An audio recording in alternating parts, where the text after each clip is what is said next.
go ahead and get started. Everyone, please get drinks, tip your bartender. They're allowing us to use this space, so please give them a quick round of applause. We also have a sponsor this evening who is going to have a sign here at some point, but tardy as always. Re-elect Cindy Crawford, District 51, State Representative. So when she gets here, we'll put her little sign there. Until then, also thank you to her, because the sponsor, these are 3 events that we put on, take a lot of time, energy, and effort from everybody involved. So definitely appreciate it. You can catch these obviously live on the Facebook. We do stream them, and then afterwards we post them to our YouTube channel, Over Drinks, and our website, which is overdrinks.media. And there's some more information on there, all the archived conversations we've had, as well as the upcoming schedule, confirmed individuals we're going to be having conversations with. So thank you everybody again for coming out tonight. We're going to go ahead and get started. Last week I allowed Mr. Dan Williams to start with a prayer, and I specifically requested, and I'll do it again, wisdom. And since you're also a man of the cloth, I'm going to let you go ahead, just start off with prayer this evening, and we'll get started. Sure. Lord, we love you. Thank you so much for this opportunity, this space, the opportunity to gather together, to talk about the community that we all love. Give us wisdom and discernment. Give us even insight as we talk about the community that we love. And we trust you that you'll continue to provide for us in ways and means that we can only blame on you. We love you and we thank you. In Jesus' name, amen. We can only blame on you. That's my new favorite line. All right, so to start it off, I like to just kind of get warm in the water of the conversation. Sure. And so I thought we would just go over some quick background, catch folks up who may not be familiar with who you are, what led you into becoming a city director in politics in the first place. So start wherever you'd like with that one. Sure. One, I want to say thank you to Miles. Thank you to all of you who are here. This is a great full room here tonight. I see people standing. Hopefully you can find a spot to sit in a moment, but really appreciate you all being here. Appreciate Diggs allowing us to share and use this space tonight for this conversation. Who is Lee Kemp? Lee Kemp was born December 8th, 1983 at Sparks Hospital here in Fort Smith. To Eddie and Donna Kemp. My mom was a worker for Sparks Hospital for over 40 years as a secretary on many different floors, but mainly the 5th floor of the hospital. And then my dad was a construction worker, worked for framing construction and painting, and led the crew to work on job sites. And so as a young boy, I grew up watching my dad take me to work with him, and they would give me the busy task of sweeping up the job site. And then they would make more mess and then just tell me to go clean that up, and kept me busy. And went to Boy Scouts as a kid on Phoenix Avenue over there. That Wesley United Methodist had a Troop 19 Boy Scouts group, and I was a part of that. Growing up, my dad spent a lot of time with me doing that. I look back on that. My dad's passed now, and I treasure those moments more than I ever thought I would, and enjoyed doing that. And then in went throughout the community growing up. I went to Ballman Elementary, and we lived over by the shop that my dad worked in, and then went to Christ the King for private school for first grade because my mom was concerned about my reading level at the time. And my teacher was Miss Clausen. I'll never forget that. I just remember being intimidated, and then all of a sudden my teacher's name. She was an incredible teacher, poured into me, and then we moved to over by Baldor at the time, which is now ABB. And over there, I went to Calvin Elementary from 2nd to 5th grade, and then to Raymond Orr Elementary, where we moved yet one more time, where they stayed for about 28 years. I went to Raymond Orr, Ramsey Middle School. Along the way, I decided to quit Scouts because I thought it wasn't cool to do it. And then later on, my story changes, and I totally regret doing that decision. But in the 9th grade, I get invited to church by a lady, and we did not grow up going to church at all. And that'll play more of my story in just a second here. But there was this girl who was cute. She invited me to First Baptist Church, Fort Smith, student ministry program. And I remember going and finding it very intriguing and interesting to me, but I didn't understand it all without the background. But I remember going from December 98 into January 20th of 1999. I made a decision to follow Christ in faith. And that was a big moment for me because it was a big opportunity to see a lot of the world. I got to go on mission trips. in high school. I got to travel the country in high school years, and I always loved coming back to Fort Smith. And from there, I went to Southside High School, where I stepped into Christian leadership and got involved in every way I could. Also did debate in high school, and we would go to the thespian tournaments, and I loved doing improv and extemporaneous speaking and debate, and had that itch and thought, that's what I'm going to do, is be in construction and do politics. And then felt a call to ministry. And then after that call to ministry, I sort of pivoted for a moment, now obviously for a long moment, because I'm 42 years old, but got licensed by First Baptist, and then went to work at Fiona Hills Baptist, at Grand Avenue Baptist, at First Baptist Greenwood, and did youth ministry for 8.5 years. And so for me, when you do youth ministry, you have a diverse skill set, because you're working with adults and students and all kinds of things. But along the way, at Fiona Hills Baptist, I met this lady who told her dad not to hire me, which ended up being my wife. And so I had to wear her down a little bit and just know that we had known each other from youth ministry years and actually been on mission trips together. And she thought I was one person off stage, one person off the stage, whether I'm on or off. But then later she realized, no, this guy's the same guy. And we got to know each other. Midway through there, I get married, and before we go to Grand, and then we ended up having 5 wonderful children together that we have here on earth. And they range from age 10 to age 20. And it's 4 daughters and 1 son. And we're done. We love that. We wanted a full family. Our original number was 4, and we ended up having 5. And then I was like, whoa, we need to get involved. But why I bring them up is I deeply care about them and I love them, and they matter, and your kids matter. Your grandkids matter.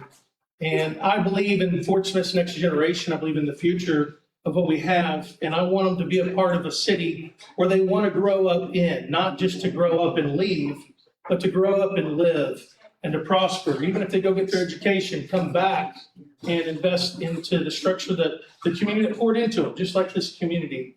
I'm grateful for all the teachers and the mentors that I've had who have really poured into me. And I think that our biggest asset is the next generation. So I want this to be a city that they're happy to be in and not be from. And then that's what kind of got me involved. So I don't know if you want to circle anything on that for a minute. I don't want to monologue too long. Yeah, no, that's a great overview. I appreciate you sharing that with us. So let's push on that for a second. What does a future where the youth, obviously I think most people in this community are very aware that we seem to struggle to keep our best and brightest of our youth. They seem to find this region devoid of much opportunity. Do you have any thoughts on maybe why they feel that way about Fort Smith? Maybe some things that we could do to galvanize the youth, to get them excited, to get them to want to invest here, and then allow them actual opportunities to invest and engage?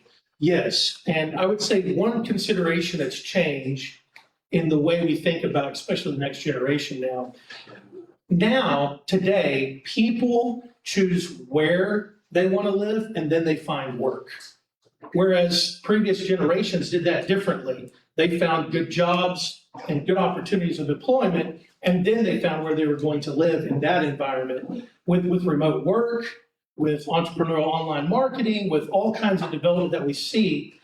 This is why it's important. We need amenities. We need a quality of place. They're looking for what things do I have to do in this community for me, for fun and for enjoyment and for recreation and for hobbies. And so one of the things that I think we can begin to do is continue to keep that conversation alive. We can talk about saving money, but you can't save your way into growth. Yep. And so that's a big piece of this. I would also say, though, that we're making strides in that. We've seen peak innovation come together. I think one of the things I've even communicated with educators in our community is making that even clearer and starting at even an earlier age, meaning, Nike and other marketing sources out there, the branding age is 13, right? If you get a kid wearing Nike at 13, they want to wear Nike the rest of their life. And so we need to be communicating down simple pathways and identifying in the middle school years where do kids see themselves wanting to do in the future. And if they don't have that conversation answered, that's fine. But those that do, we need to create these pathways of exploration. I think the school district's striving in that direction. Obviously, we're going to have to continue to grow those programs and see those opportunities. But I'll tell you an example. Just recently, I know that we've had a Southside graduate that had already finished all her education for her LPN, and all she had to do is pass the boards. And then from there, at 19 years old, she passes those boards, and she is already in the workforce and ahead of the program.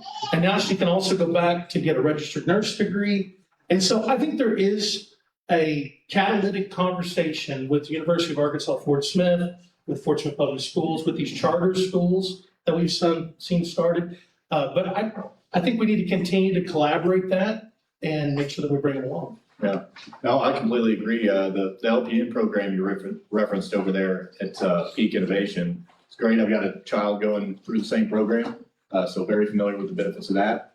One of my concerns, I'd be interested to hear your thoughts here, is Fort Smith feels like, because we were talking about quality of place, amenities, looking for a place that you want to live. It seems like we're a little hamstrung in some of the offerings. Most people I talk to about what does Fort Smith need, they don't have a wild wish list, but it seems like we fall short in accomplishing a lot of that amenities conversation. I'm curious what you think could help move that forward. What about the conversation? What about our investments? What about our way of thinking about the future, whether it be workforce development, economic development, quality of life? What about that needs to shift? Because what we've been doing, I think, fairly said, hasn't really been working. It hasn't been, and I'm also going to give an opportunity to go positive here because I do want to say good things about mine and yours hometown. I was also born in Sparks, 87. I'm a Sparky baby too. Nice. Some complications, so, you know. Some good things are happening in the 80s. I was lucky to make it out of that delivery room, but yeah, I'm still here. So overall, it turned out all right.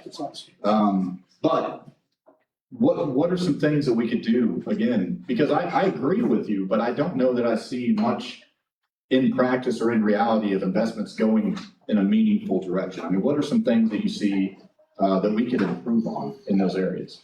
Yeah, I mean, I think it's a living conversation and it's an active conversation. One thing that started last year that I'd like to see continue on and its vibrancy no matter what happens was the creation of the Mayor Youth Council. And that was put together by a senior Southside student who had collaborated. And I remember speaking to that group, and I want to say there was about 30 of them. I'm just guessing at this point. There was a lot of those that were involved in the Mayor Youth Council.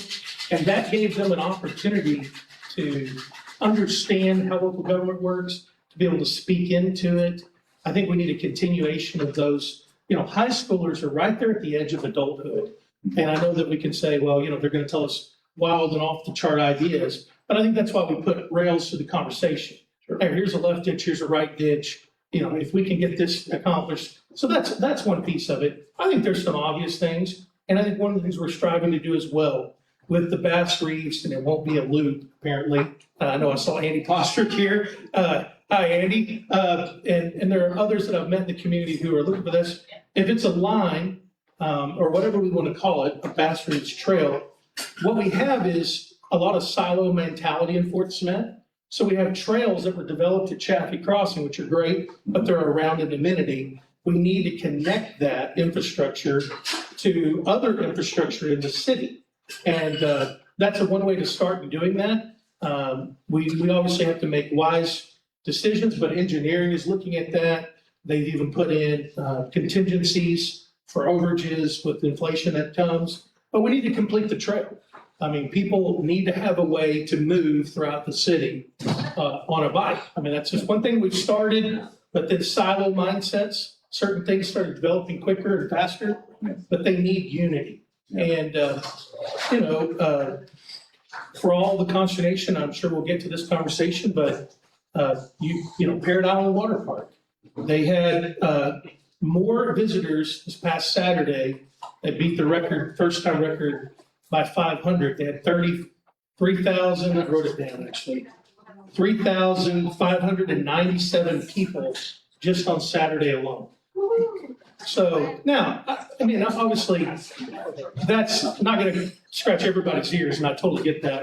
And there's things that surround that conversation, but we need a dozen of those things. We need dozens of things for people of all ages to be able to do. What are retirees looking for quality of place?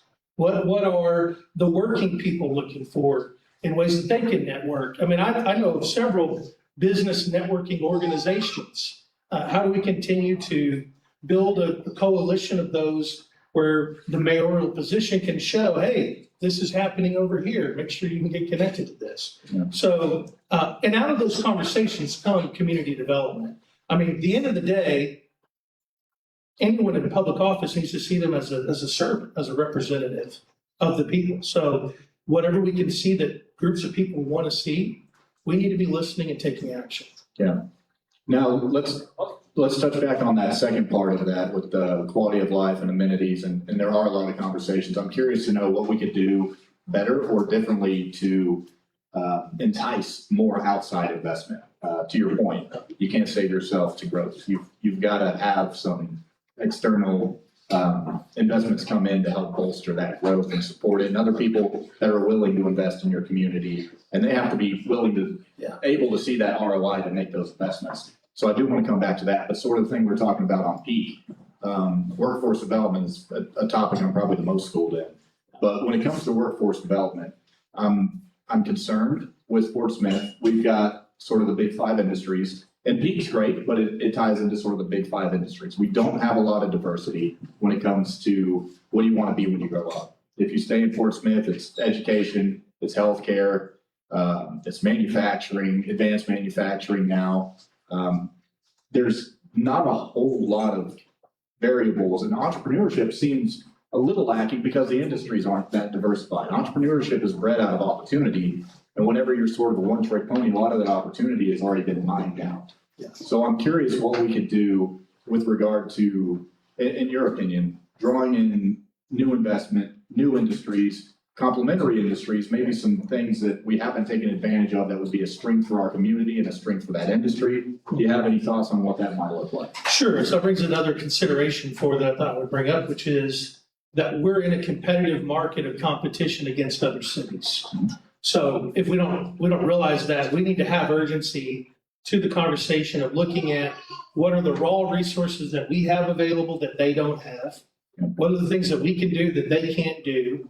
Identifying those strengths. And I think that we can, once again, we need to be collaborating people together for these sort of purposes of conversations of how to move things forward. And when we talk about a return on investment, being able to showcase those things that we have available for those people to invest.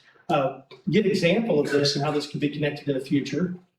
Just my brain is just thinking, listening to your question. When we did our fly-in visit with DC last year, we met with the Department of State. And the Department of State said, let me tell you something that maybe you have thought of or you haven't thought of, but if you haven't thought of it, you need to be thinking of it. And it is this, that all these countries that are coming for the Foreign Military Sales Project, which is, we know, a list of countries that are there and more that will continue to come. When they look at investing in America, into their piece of what they know about America, they're going to start with what they know. And what they're going to know is Fort Smith, Arkansas. And that's where they've spent their time. And so remembering if you want to have investment from that, one of the idea of seeing it, each country is a potential group of investors to think about Fort Smith, Arkansas. How does that play in? I don't know. That's to be explored, though. I definitely do think we need to be exploring all those conversations.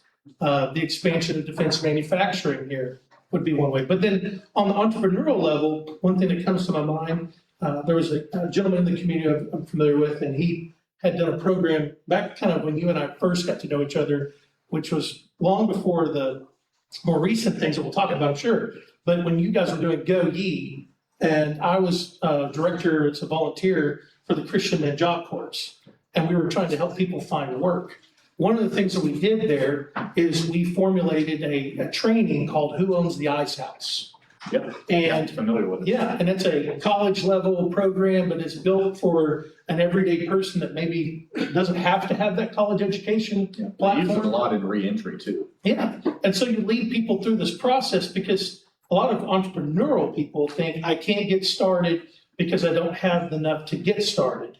And I could think of, I just saw the Goulds that are here with Fort Smith Coffee Co. And their story is a really cool story of a startup that's done really well in Fort Smith. But they started out of their house. They developed the branding and the coffee bean. They proved themselves in the market. Then they got another pop-up and then another pop-up. And now you look at it, and it's a thriving business. But in Who Owns the Ice House, they talk about the viability for something to happen. And is the market really in need of this? Will there be a return on your investment? And then how to simply just get started. I know I'm in this conversation, people like my son, who I'm trying to convince him he's going to travel in a few weeks to a program overseas where he'll get the opportunity to see some things. And I'm trying to convince him to think about higher education, but he's thinking about firefighting and owning his own business. And I said, there's nothing wrong with that. And I'll support you no matter what you choose. But one of the things that he's done since he was 13 years old is he's been out there mowing yards and doing things. And I'm pretty proud of him. And now we see that has happened. Now he's paid for his truck in cash by the time he was 16. And, can we develop those creative thinking entrepreneurial roles? Yes, and creating the more expansion of that. I think we've seen that with Kendall Ross and what they're doing with the UA Fort Smith facility that they have here for their expansion and equipping of nonprofits. Yep. So For economic development. yeah, so there's some things that are targeting there. But I think as long as you can continue to, here's one thing I think we should shift. There's a mindset of why Fort Smith, and that has to become why not Fort Smith, right? And that part of that is us getting out there and being involved and proud of the community we have. Yeah. Anybody can look at it and be a critic of every obstacle that'll have to be overcome. But an optimist sees the opportunity in difficulty. And strong leaders look at things that are not working and identify how we can begin to get to work on it. But one thing we need to shift is getting more community involved in things that are positive and moving. And then I think that generates ideas. Yeah. And then we continue to create a culture of optimism. When people compare us to Northwest Arkansas, I'll tell you this, I've never had someone say, why Bentonville? No one's ever said that. They said, why? Yeah, do it. We can do whatever we dream up. I think obviously we contextualize that to say, maybe we need a mind shift tune-up, if you will. So in your opinion, again, these are very nice and positive words, and I'm a fan of being optimistic. You're going to find that I do that often. Yeah. But and I'll pull you right back in, so it's perfectly fine. I like it. I'm an optimist about the future, but sometimes when I get pressed on my optimism, I find that it's lacking or it's empty or it's more hopeful and wishful than backed by evidence. So what evidence do we have to support an optimistic future right now, in your opinion? Amen. Yeah. So I would push back and I'd say, maybe it's better to look at this and say, I can address the points of concern that you might be thinking of when you think of. So it might be better for me to say, you tell me a thing and then let me give you a response to it. Because otherwise I'm sitting here trying to guess what you're thinking of Fair enough. in the conversation. And it wasn't meant to be me putting you on the defensive about it. Again, this is my home. I'm working to make it the best I can. Yeah, because I think things are going well. Question about whenever we say we're being optimistic, from the perspective, we'll say, of the Ward 3 director. Yeah. Being optimistic, I mean, you're still a little green to city government. You started January 25 is when your term started. So, it's not like you're a veteran by any means. I'm sure there's still a lot that you're learning as you go in. 100%. But I'm curious what you've seen that allows you to have roots in that optimism from your time in city government. And again, not attacking the city. I think there are good things. Maybe to narrow it down, there's a loud group of folks, and I discussed this, I think, in the last two conversations, that unfortunately don't praise Fort Smith enough. And I think there's plenty to criticize, and you realistically should. But we forget the praise aspect sometimes. And I think about any healthy relationship, it's got a debit and it's got a credit. And you can only debit something so much before you're hitting divorce. Like, you've got to also credit and build up. Like, you can correct and call things out, but you have to be able to also support, put your money where your mouth is, go out there, take chances. So I'm just curious from your perspective in general, what you think our city has to be optimistic about. Yeah, so let's just jump in. Since you said Ward 3, my immediate mind goes to Whirlpool closing. Mhm. That was a huge setback for the community. Yeah. Yeah, but then we also see the expansion that we've seen in other jobs. One, we saw, which took a long time, Yep. but we saw that facility take on investors who have taken that facility that would have been blight and have shifted that into that. We see Hydrotol in there, bringing jobs. We saw that they could have expanded anywhere else, especially back in Batesville where they're from, and they're trying to expand here. Hytrol, yeah. Hytrol, yes. We saw Mars. We saw Mars expansion. And Mars brought in a lot of suppliers. with Yep. it. Man, around the tip of my tongue is the airsoft company, Boomerangs. Boomerangs. Walter Arms. We saw those jobs that the Chamber of Commerce, which tends to focus on those recruitment of those jobs. New business. Yeah. Yes, boast that they've replaced those jobs. We have, and I covered this a little bit last week, we've literally just now got back to where we were after the Whirlpool plant closure. Yeah. Because we lost 10,000 jobs. But see, I think that's a positive, right? That's the grit of the community, right? I agree. So when we take a step back, we will come back. Yeah. That's the what I say. mindset of Fort Smith. That was a gut punch for us. That was a huge one. Because right on that, we got hit with one of the biggest opioid crises in the US, one of the biggest per capita foster care crises in the US. Like, it knocked the wind out of us for at least a decade. And I think it cost us probably another decade of progress because we were hanging on by a thread fighting for our lives. So whenever we say a resilient community, I 100% agree with that. I think we have overcome a lot. But unfortunately, what we're looking at feels, because when the last census comes out, we see that we've grown less than 3,000. You know, we got surpassed by Fayetteville, which we kind of, realistically knew was probably. University of Arkansas is a big part of it. U of A is a huge part of that. Yeah, they're instrumental. The low turnout, the permits that we see that are pulled and the growth of permits and the business and the development Mhm. tells us a different conversation and story that maybe the census was not well done and the sense of response from our community. That's right. So, I think we'll see. I mean, 2030, that happens again. It was done by the Yeah. government, so it's certainly not infallible.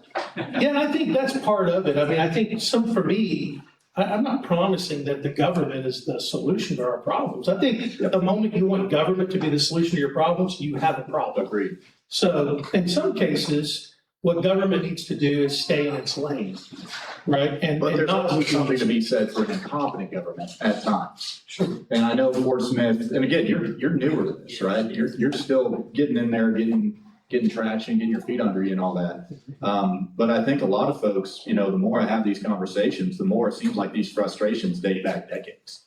And, maybe I was younger and kind of had the wool over my eyes, but it seems like there's been a long-standing frustration with leadership over and over and over again. And I'm wondering, is it something in the water? I mean, what do we think?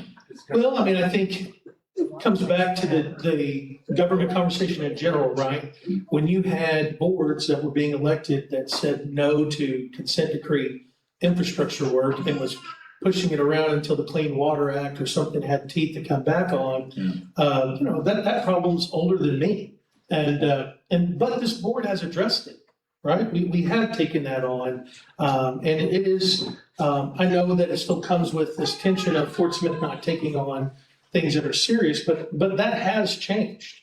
And the key to Fort Smith is to continue to elect leaders that they believe are going to take action, whether it's a councilman or a director. And we're going to dive into some of that a little bit more detail as we go. But let me ask this. So you've been a director in January 25 when the term started. So what inspired the interest to run for mayor while in the director seat? What have you seen in your time in that office that inspired you to think that maybe mayor could be something that would be beneficial to your energies? And Absolutely. The passing of Don Hutchins was a big part of that. Don had been a mentor for me since I was a young guy here at Fort Smith. He was a man that I went to ask for advice because he was a man that was a little ahead of my time in the sense that he was a pastor, got involved in community, served the community.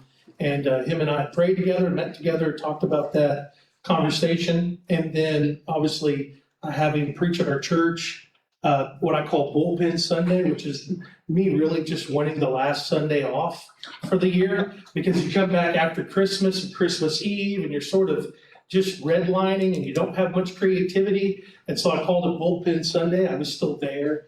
And then I had him come out, and then 2 weeks later he passed. And it was just so sudden. And we were texting each other, and one of the last texts I had from him was encouragement. And for me, when I think about that, that was making me think. But then I still said, hey, maybe we can convince someone else to step forward that is pro quality of place, pro economic mind, pro positive mindset, to come forward. And in that pursuit and conversation, the thing that kept getting back to me was, why don't you think about it? Why don't you do this? And so I had to think through it. I went on a retreat by myself and just kind of took a couple days just to get away and reflect on it. And I thought, this would be something I would love to do when I was much older, I had thought. But then I thought, well, why not now? Yeah. And, Portsmouth's future is my future still. It's also my kids' future. I love this city. I genuinely want what is best for the city, even if it is not what I personally would choose. I am more than ready to represent and think about what we think is best for the community. And then I saw from there some practical things, because, why give up a vote? Yep. Because, you will be giving up a vote. One, I saw the need for stronger partnerships among the community in the sense of business, education, nonprofits. We talked about that. Yep. And what I mean by that is bringing together some think tanks, a collaboration, and have a beginning and an end, and they have some target goals. We achieve that goal, then get together another batch of people and do the same thing and continue this target approach of action-based partnership, civility and professionalism in our government meetings. We've become sort of the soap opera that people tune into across the state of Arkansas. And Saline County had a fist fight, so we're not there yet. Right. And so, but it does mean something to me, and I try to model that even when someone disagrees with me. I don't ever scathe anybody back for sharing their opinion. Strengthening relationships with our state, our federal, and our funding partners. I think we've done well with the state. I think when we question things and we've seen some turnback dollars not come back to us, I think we do need to think about that and shore up our leadership there. And then supporting job creation, obviously wherever we can, as much as we can, continue to be a part of that. And I think I can play that well. I'd like to think that I can. Being an optimistic person, understanding what it means to start something. My wife and I started a church together. Nonprofit work is very hard because people are giving up their dollars and they're serving for free and they're working overtime hours beyond their job to help something happen. That's a skill set that takes motivation. And then the other one was helping rediscover Fort Smith. People who have lived here, but yet not lived here. How many people have yet to go to the Marshals Museum? How many people, I don't see Mr. Sammy here, the crowd, go to a boxing club event and see the next generation of Fort Smith Boxing Club kids that are growing up and doing it. How many people have yet to go to the Regional Art Museum? And getting the ideas out there that are there and helping them fall in love with the city that we've been around or we've been raised in. And, one of the things that I'll just say objectively that I love about our current man, McGill, is he's very, very good at promoting and speaking well of Fort Smith. You have to. You have to. And again, for all its warts and for all the failures, I think our mayor being very positive about our community and really in love with it wherever he goes and under almost any situations is really paramount. Now, that doesn't mean blind ignorance, of course. But an optimism about the future and again, an ability to praise, I think that is necessary, especially in its current form. If you don't believe in you and you don't believe in the organization you're there to represent, why are you even pitching me to be involved in your community? Yep. Bottom line, you have to be positive. And we have to see the glass half full. That is not being naive, but truly getting to work, rolling up the sleeves, taking action. And, one of the things we talk about in a conversation I read, a book called Church in the Making by Ben Arment. And he talked about 7 out of 10 new startup churches fail. And that story is very true. Fort Smith is very hard to do this It's in. about the same for businesses. Before the church that I pastor now, it was 30 years since the last successful church plant, at least within the Baptist. Okay? So then there were attempts that would come and fail, attempts that come forward. It takes a lot of work. And so, though I sound optimistic, believe me, I've been a guy who's had to roll up his sleeves and weather the storm and button down the hatches and look at these things honestly. COVID was really hard, right? You know, and the governor's telling you can't go and have a church service. That's really hard. So you're having to do online, you're having to do all these things and navigate. There was a lot of work there that's gone through it. But I believe, like I said, Fort Smithians have grit. Yeah. And We also have that outlaw spirit, so the COVID lockdowns didn't really get us too bad. no, it didn't. I mean, we came back stronger as an organization than we were prior to it. So let me ask you, why give up a vote to run for mayor? Because the things I just said absolutely Do matter. you think you can have more impact in the mayor seat than you could with being a single vote on the board then? I do. Okay. I do.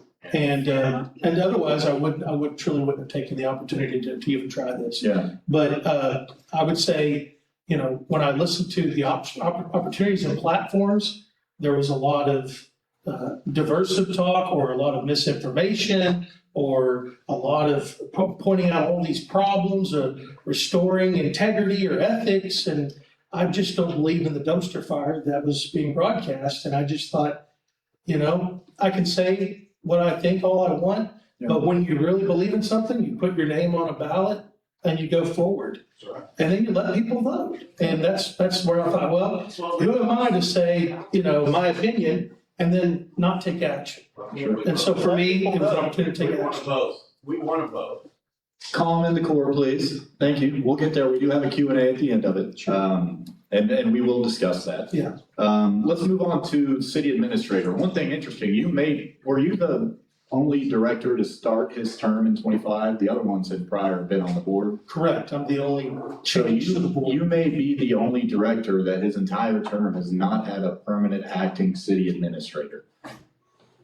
Because Carl got fired In the end of 24. right before you would have began. Correct. So what has that experience been like with you being on the board? And we have an interim, Jeff Dingman, but we have not had a permanent city administrator. How has that impacted the board's efficiency, competence, ability to operate, or the city operations in your opinion? Because that's a unique period for you. Yeah. Your entire term on the board did not have a fully vested city administrator. I think it's afforded me a more inside look than maybe I would have seen if Carl Gefkin was still here.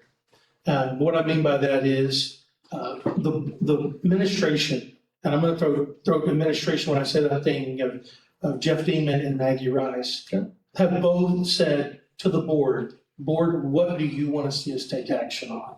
What do you want to see us do? And so any kicks that we have on when we think of administration, you need to be thinking about your board, because the board is the one that has called the shots over the last year and a half. And it has afforded me a lot of opportunity. I think some of the concerns the board had previously would be, hey, the administrator, you know, left us out of this conversation or that one. I've had access and transparency out of the administration that we have right now. I think I wouldn't have had that if we had Carl Gefkin here. So they've been very transparent with me. Yeah. And I feel like I've had an inside look. Yeah. To it. But it shouldn't be the board's role to manage the city and dictate that on such a level, an intimate level. I agree, but you know, and this might catch me if I bridge too far from the conversation. Sure. But the greater blight for Fort Smith in leadership was the failing to hire an internal auditor. So when I took office, I believe it was almost 2 years. I cannot remember the timeline. Forgive me of this. It had been a long time since we had hired an internal auditor. So the first step for me, the first priority for me was, one, we can allow half a year just to get over the sting of what Carl did and see what Jeff Dingman is made of and hire this internal auditor. Of course, that was a bumpy road, eventually cross our paths again. But we needed to do that. That took all the way to May, right? And then from there, you have a board starting to figure out what they're going to do next with the action. What do we want to do? What do we see in a city administrator? There was hard consideration of Jeff Beeman there. That passed. Then we did a local posting or a NAPE, and then we put it on national websites to see if there was a warm, close to the city opportunity to hire somebody, because everybody was wondering if that existed. Somebody that really was part of who we were, that would want to be a part of this and throw their name in the hat. And then that brought us into the top of the new year, we're 26, into a nationwide recruitment. And that's what we said we were going to set our sights on. So, government moves at the speed of government. That's something I have learned. I wish it would sometimes move faster. Yeah. But at the same time, it has its speed, and it's the speed of government. But the hiring of the internal auditor, to me, was a greater priority and needed to be focused on first. And so that's what I did. The things that I cared about have also been addressed. The things that I really was dogmatic about, water leaks. And I pushed and pushed and pushed, even publicly and privately, to see this happen. And Jeff Kingman did take action to this, but I would say it came with a good, strong, consistent, please do this, which was creating the public works position, which then shifted existing city staff like Matt Meeker to now be in charge of public works and the creation of that. And we went from, and I wanted to fact check myself, as of today, we're down from last September, there was 680 water leaks that were known. There was probably more than that were unknown. I heard 800. And we had gotten as high as 1,500 before I took office. It was about 800 and something when I was coming into office. We got down to 680, but it was unacceptable because new leaks coming in were outnumbering the leaks repaired, so it wasn't going anywhere. Today, as of today, we're at 18. Yeah. That's because some over the weekend got reported in. They'll do have to do a leak detection test before they can dig. They've gotten as low as 9. Yeah. They got it down to single digits. Much improved on that. Yeah, I mean, there were 50 fire hydrants that were out of service. We've gotten that approximately down to 20 to 30. They've repaired 20 fire hydrants that didn't work next to properties that could be burned. This is all since September. They're working on lead and copper verifications. They're required by the consent decree for 50 miles of sewer cleanup on the lines. And that is a pace of about 5,000 to 6,000 feet, or miles, feet. And then they're doing 9,000 using the jet truck, as they boast about it. Basically, they're going to exceed the 50-mile-a-year requirement of cleaning out the sewer line. So they're doing all this work. That was something I really believed in, and we've gotten action taken on it. The second one was the consent decree and the extension and the movement towards no stipulated penalties, which had racked up to a really, really high number. And then the board was able to get that done with pushing on Paul Calamina, with Jeff continuing privately to push on it. And we got not only the extension we needed, they did not bring up stipulated penalties, and they put the government, for whatever reason to them, on a shot clock. So they have a shot clock to respond to things that they want to make an amendment, and it can't be this, the federal government as Big Brother just does what Big Brother wants to do. Big Brother now has a timeline that they have to take action on. I mean, when I hear about, for everything I could think of that are negative, I think through, I go, they're doing what I've asked them to do. I don't feel like I have administration ignoring me. Now, I really wish we could have gotten to the place of doing a national-wide search last year at the moment, but I'm one member of a board of 7, and we did not have a consensus for that. So with the city administrator being arguably, probably not even arguably, the most important role in our form of government, I was going to ask how the board could justify an 18-month vacancy in that position. Understanding we have the interim, Jeff Dieman, who is more than experienced, but why not tap him and just make it formal? Obviously, they haven't wanted to go that direction. That's the reason that hasn't happened, I would assume. So how can the board justify other priorities over arguably, maybe not even arguably, the most important role the city has there. I mean, what are some of the thoughts on the timeline and why the board has allowed that vacancy to persist for so long? There was not a consistency to have four to name Jeff Dingman the city administrator. Sure. So that's Yeah. one reality that I work in. Yep. The concept was, as I said, well, what are you looking for? What are we wanting? And we wanted someone, maybe the things that were presented on the list when I finally asked, well, then what are we looking for? Or someone more talkative, someone more ready to pitch the city in like a business situation, someone that's out there with a kind of an idea of being more vocal and being a leader of leaders and more presenting. And if you know Jeff is weaker in those areas, however, is good at being highly analytical. I like Jeff. Responding to emails. He's not hiding from the board. And obviously the board didn't have enough to fire him. Agreed. I mean, there was no one that was ready to do It's that. obvious the board didn't want him as city administrator because he's been interim for 18 months. So I would say the argument I would present is that the board, he listens to what he's being asked to do in the interim. Now, that has created some weaknesses and choke points, obviously, because now you've got this idea that he's not seen among the department heads maybe by all at times. There's definitely some deficiencies, but the efficiency of the administration has been enough to carry forward. Think about this for just 1 second. Carl Gefkin was hired to try to get this consent decree, this situation solved. And it was not solved in his tenure. It was solved in Jeff's. progress? I think there was some progress because in fairness to Carl, there were things that were happening at the federal level in those organizations that there was some gatekeeping situations that were happening, and that did get resolved with a different administration in place. However, the point being, the baton was not dropped there. And we're talking about something that's been around, once again, longer than I've been alive. And we got resolution to that. The budget being balanced was a huge thing that needed to happen in the city of Fort Smith. It was spending more than it was going to bring in. And Jeff brought a whole list of cuts after meeting with staff. I think it was like 43 things on a page to be able to bring cuts to at the budget hearing.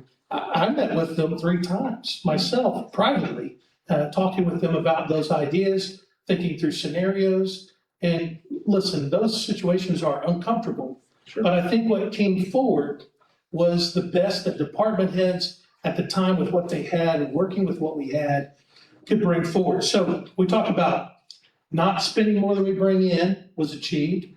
The extension of the consent decree was achieved. The restructuring of critical things for our infrastructure on water leaks was brought down.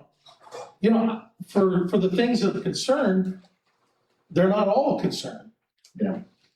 So, I wanted to talk about some of this. Let's talk about affordability to the citizens who are saddled with the burden of paying this. So, in some of the research for this, it looks like you could say wages have risen in the Fort Smith MSA 35 to 40% over the last decade, which about matches inflation. Over that same time, taxpayers approved the increase on the school millage of 5.25 mils. That was in 2018. We've had the consent decree sales tax at 1% of the city's 2% sales tax. Water and sewer bills have increased about 167%. I mean, it seems like our taxes and our cost of services are going up higher than most folks in Fort Smith can really afford. So I can respect that. Well, let me tag it and then I'll hand it over. Okay, great. So my question is, understanding we still have water infrastructure needs, consent decrees, other things, how do we reach those liabilities and burdens and get those addressed without putting more burden on the already pretty heavily burdened tax citizens in this area? Yeah, so that's a good thick question. So let's cut it into 2 slices of bread. So the top slice of the bread, when the board addressed through the community initiative, the consent decree, we did not raise taxes to do that. We readjusted existing taxes. We pulled from the street, bridges, and drains, which has a high reserve on that fund for the city budget. And then we readjusted this to get the full 1 penny to the consent decree as a priority.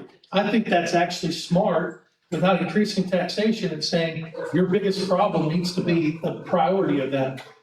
But remember, the millage, that's a whole different conversation for somebody else. But it's still a burden that Sure. Fort Smith, Sebastian County. I agree, and I don't disagree on that. But the thing that has changed since the 80s is not the 2% that the city's operating out of. It's changed. The thing that's changed since the 80s is what the state takes in the sales tax. 6.5%, I think. Yeah, that one went up. So over my lifetime, we saw that the state changed the increase of taxation for Arkansans, that the city government has stayed Yeah. working in the So same. our sales tax has been at 9.5% for a minute. The state is Yes. 6.5% of that, I believe. Yeah. Which is the thing that changed, is the point I want to make. So that was just one simple thing. I want to say that, I'm all But for our keeping water taxes and low. sewer rates are not taxes. Those are bills, and those have risen. They have, one, the city of Fort Smith had not had a water rate increase Since for 2011. 11 years, I think, before they raised the water rates. Right. So honestly, I'm gonna be honest with you, that, I think that is just keeping up with inflation more than I think that it did bring more money to the water department. But that's a whole other conversation to have. Sure. The second layer of the conversation, though, the areas outside of Fort Smith are going to be paying more water than for people inside Fort Smith. So this is the Arcona conversation. 100%. So when we talk about those things, I mean, I think we need to keep things affordable as best we can. We should know what it costs to put together the product. Yep. But we even acknowledge right now that we're charging in certain tiers less than it costs to do it. So we're losing money. We're losing money. So that's the point. So when you say, as a businessman, right, we got to stay with what at least of what it cost us. Now, when we talk about people that can't afford it, Project Concern is a huge program for those that can then apply. And they increased prior to me, so it's nothing of my credit, the 200% beyond the poverty level for people that can apply to get into that. And we're looking at 50% discounts. We're looking at the big savings to people that have need. So, Fort Smith has a big heart, has a big compassionate heart. But when we talk about, water, that is the next big thing. Sure. I mean, we have addressed the sewer part of this. When we talk about what's going to bring economic growth or more jobs or more companies to put in offices in Fort Smith and that, we will have to look at the water infrastructure and take action. How would we do it? Well, I think that's going to be nuanced in discussion, but I will say no matter what, long-term problems will require long-term funding. I mean, this has to go into a bond. So and ideally for me, it should be a revenue bond, not a sales tax bond. Because then you have to go back to sales tax. That's a whole conversation I've already said I want us to avoid.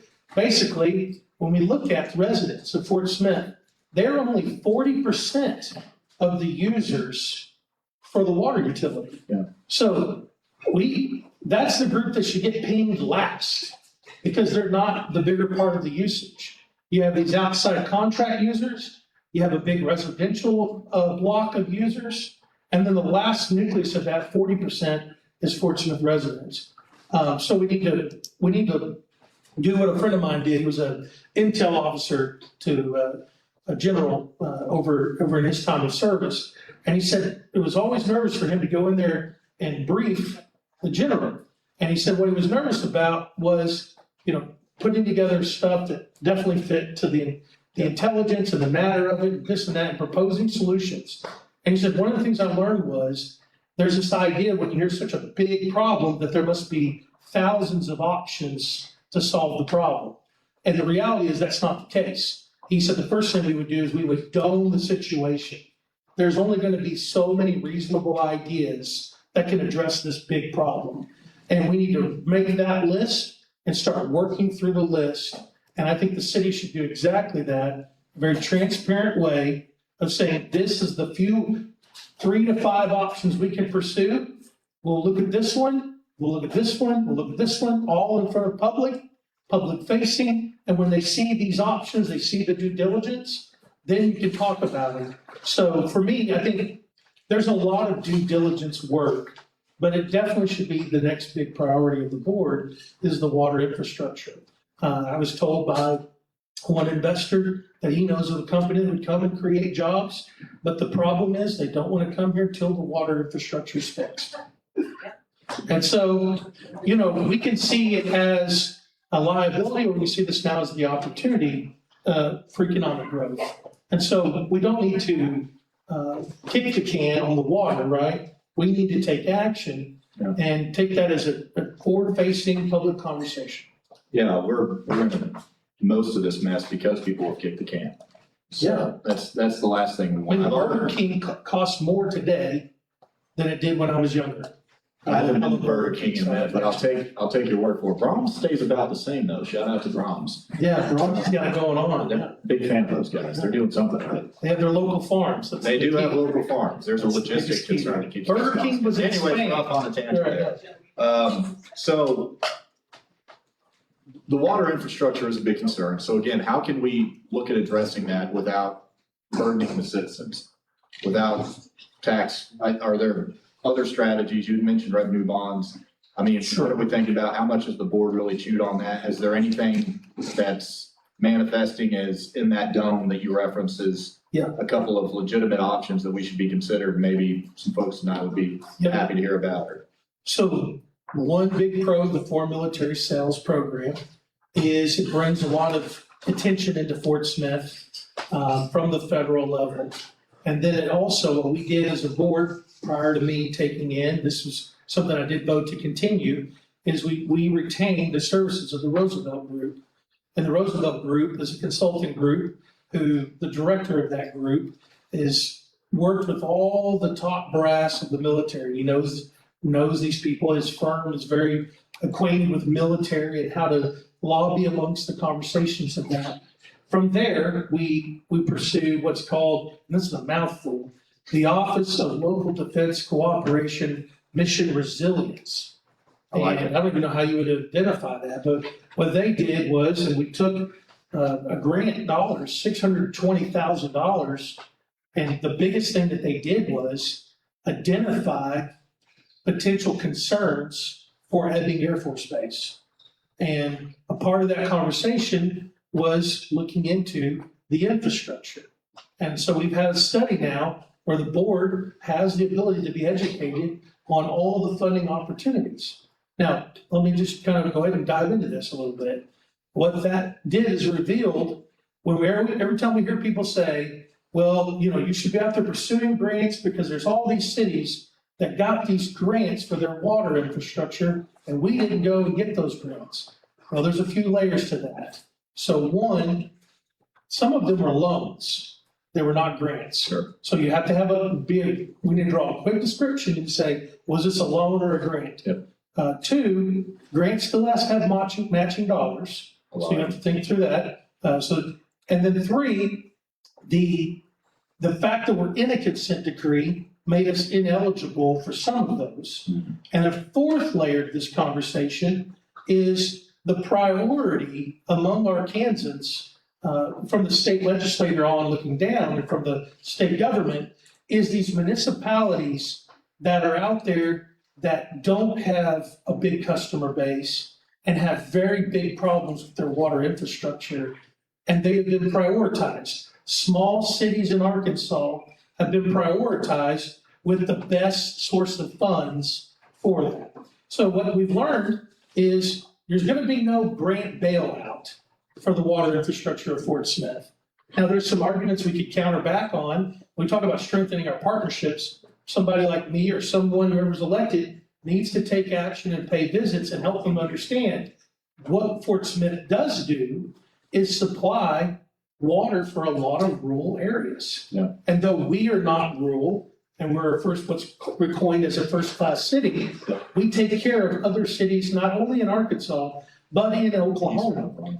When do we pressure these people to say, hey, we've been taking care of your own people? Yeah. Because frankly, you guys have not. So pushing on Oklahoma to come into these conversations.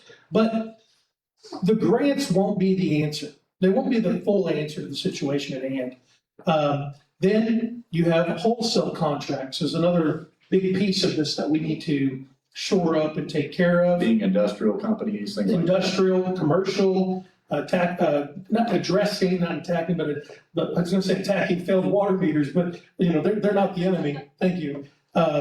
This is my son, by the way, everybody. Oh, give a shout out to Andy there. I like it. Yeah, so when we talk about, I know the business, for example, a friend of mine took over the management for this company, property for his firm.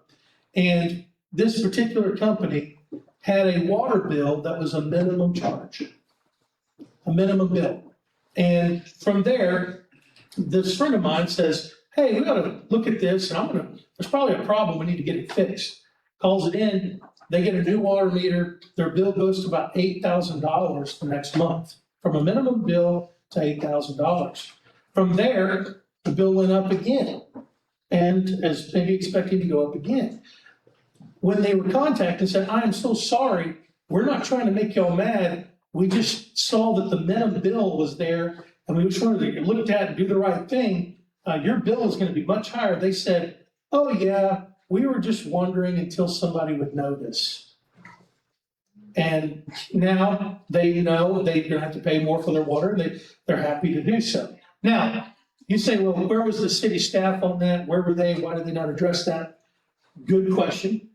Number two, though, it has been addressed, and when you talk to Matt Meeker with Public Works, and you talk to Joshua Robertson, the Director of Citizen Services, what they are working on is identifying any situation like this. And the biggest priorities for meter changeouts have been these things. So they have already, since September, began working and fixing the problem. So I just bring that up as it's been resolved, right? But when you have users out there who got free water and that knew it, I mean, yeah. So the water Parrot part, Island, yeah. we could do that about 20 times tonight. Sure. So by the way, on the water part for the. Well, hang on, before we get to the water part, Yeah, believe me, sure. we're not gonna forget about it. They won't let us. Oh, okay. One thing that I would be curious to hear how you could help maybe make this happen. I've been in the community my whole life, been professionally involved long enough to know that there are a lot of people with a lot of good ideas that have tried to implement them and have ran into roadblocks, been shunned, been pushed away. With the city specifically, I wouldn't imagine, so for example, the water leak, I was having a gentleman, may have been our friend Andy, actually. But there's technology and there's solutions to where those should be able to be identified as anomalies immediately without a human having to flag them. And I feel like if our city was more accessible in some manner to citizens with ideas in a legitimate way, because I could see it turning into chaos and people not being good stewards of the time and all that. But there are legitimate ways to allow citizens to add value to their government and how they're governed and have an open door, a legitimate open door where they could come, not just share grievances, but ideas of how they believe. Because I know people who've been willing to work on really sexy ideas and could never get traction. And they were willing to do it for the love of the game. They weren't looking for payments. Maybe they could prove a concept that they could later sell, but the city has missed a lot of opportunities with sort of this younger entrepreneurship. As mayor, or even a city director, assuming you don't get mayor, you still will be on the city board. How could the city do a better job of engaging its citizens who have legitimate ideas for change and transformation that I don't feel the city, and I don't think it's been malicious. I'm not sure what the reason this has been happening, but I know it's been happening. So how can those relationships be salvaged and be nurtured even? Well, that's a good question. I think one thing we need to go back to is those that have had that happen to them, I really wish they'd reach out to me so that we can address maybe what has been overlooked. Because when I think back about that thought that you have, when you offered with your company a Pro bono? pro bono recruitment plan for the city to have a recruitment for the internal auditor, Director of Internal Audit. when you brought that forward, I pitched that to the board said yes. And so was that those things that have happened in the past because directors didn't take action. Because I would say I took full advantage of pitching Miles Crawford recruitment for the internal auditor, and we saw that happen. I would say Andy Postrick, who's here.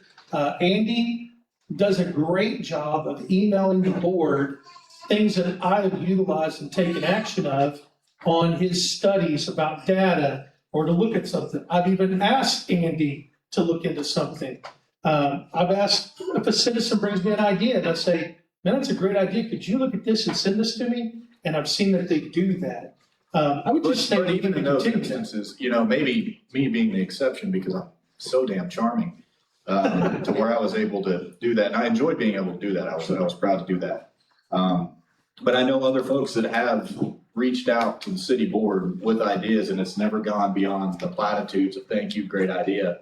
We'll look into it. So I'm wondering how we could actually take some of these ideas and try to make them more actionable. Maybe conversations with department heads. Maybe, especially given we don't currently have a city administrator, a permanent individual for that role. I would really love some more exploration on how we can, because everybody I've talked to so far has said, I'd say, and I'll ask you this question too, and you may have the same answer, but what would you consider a strength of Fort Smith? And they say, the citizens. Yeah. Didn't use us, you know? Well, I would say even at the org chart, the citizens are at the top of Sure. Fort Smith. In theory. Or on Yeah. your chart. Yeah. I would say that's the purposes of Citizens Forum. Yeah. And I think the people need to come and bring those ideas. I would personally love for that to be Yeah. morphed into that time being for people to give feedback. I think it's hard for me to address a lot of things you're talking about because they're pre-Lee. It's fair. I truly That's fair. don't have a way to answer maybe some of the specifics of what has happened because I can only speak to what I've done since I've been on the board. Very fair. And I would tell you there are citizens, Mr. Forte, who would tell you, I don't ignore him. I answer his phone calls. Yeah. And we talk. And I could tell you another sweet lady that she would not want me to name her, so I'm not going to name her. But when she calls me, I mean, I talk to her and people can attest to this. I mean, sometimes we talk to these people for 30, 40 minutes. So it's hard for me because I don't ignore anybody. Yeah.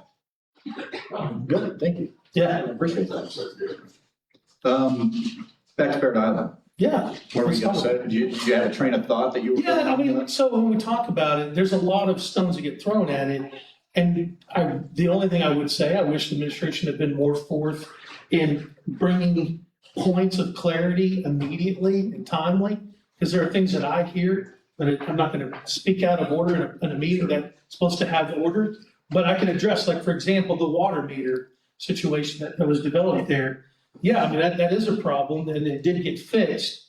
The city, though, doesn't meter any of its facilities. Creedmoor Park Pool, the city hall, the fire stations, our police station, those city facilities are not on a water meter that is, kept track of. And then the third thing I would say. Well, let's pause right there for a second. Sure. How do they know how much they're using? Even if they're not having to bill for it or whatnot, I guess I could understand that, but I would think just for logistics and understanding where you're at, volume-wise, use efficiency. I think they're going to start trying to keep track of that, but I'm just telling you what I've been told. Yeah, no, I appreciate So it. they're not metered. I mean, in other words, the city does not pay Well, and for that, water.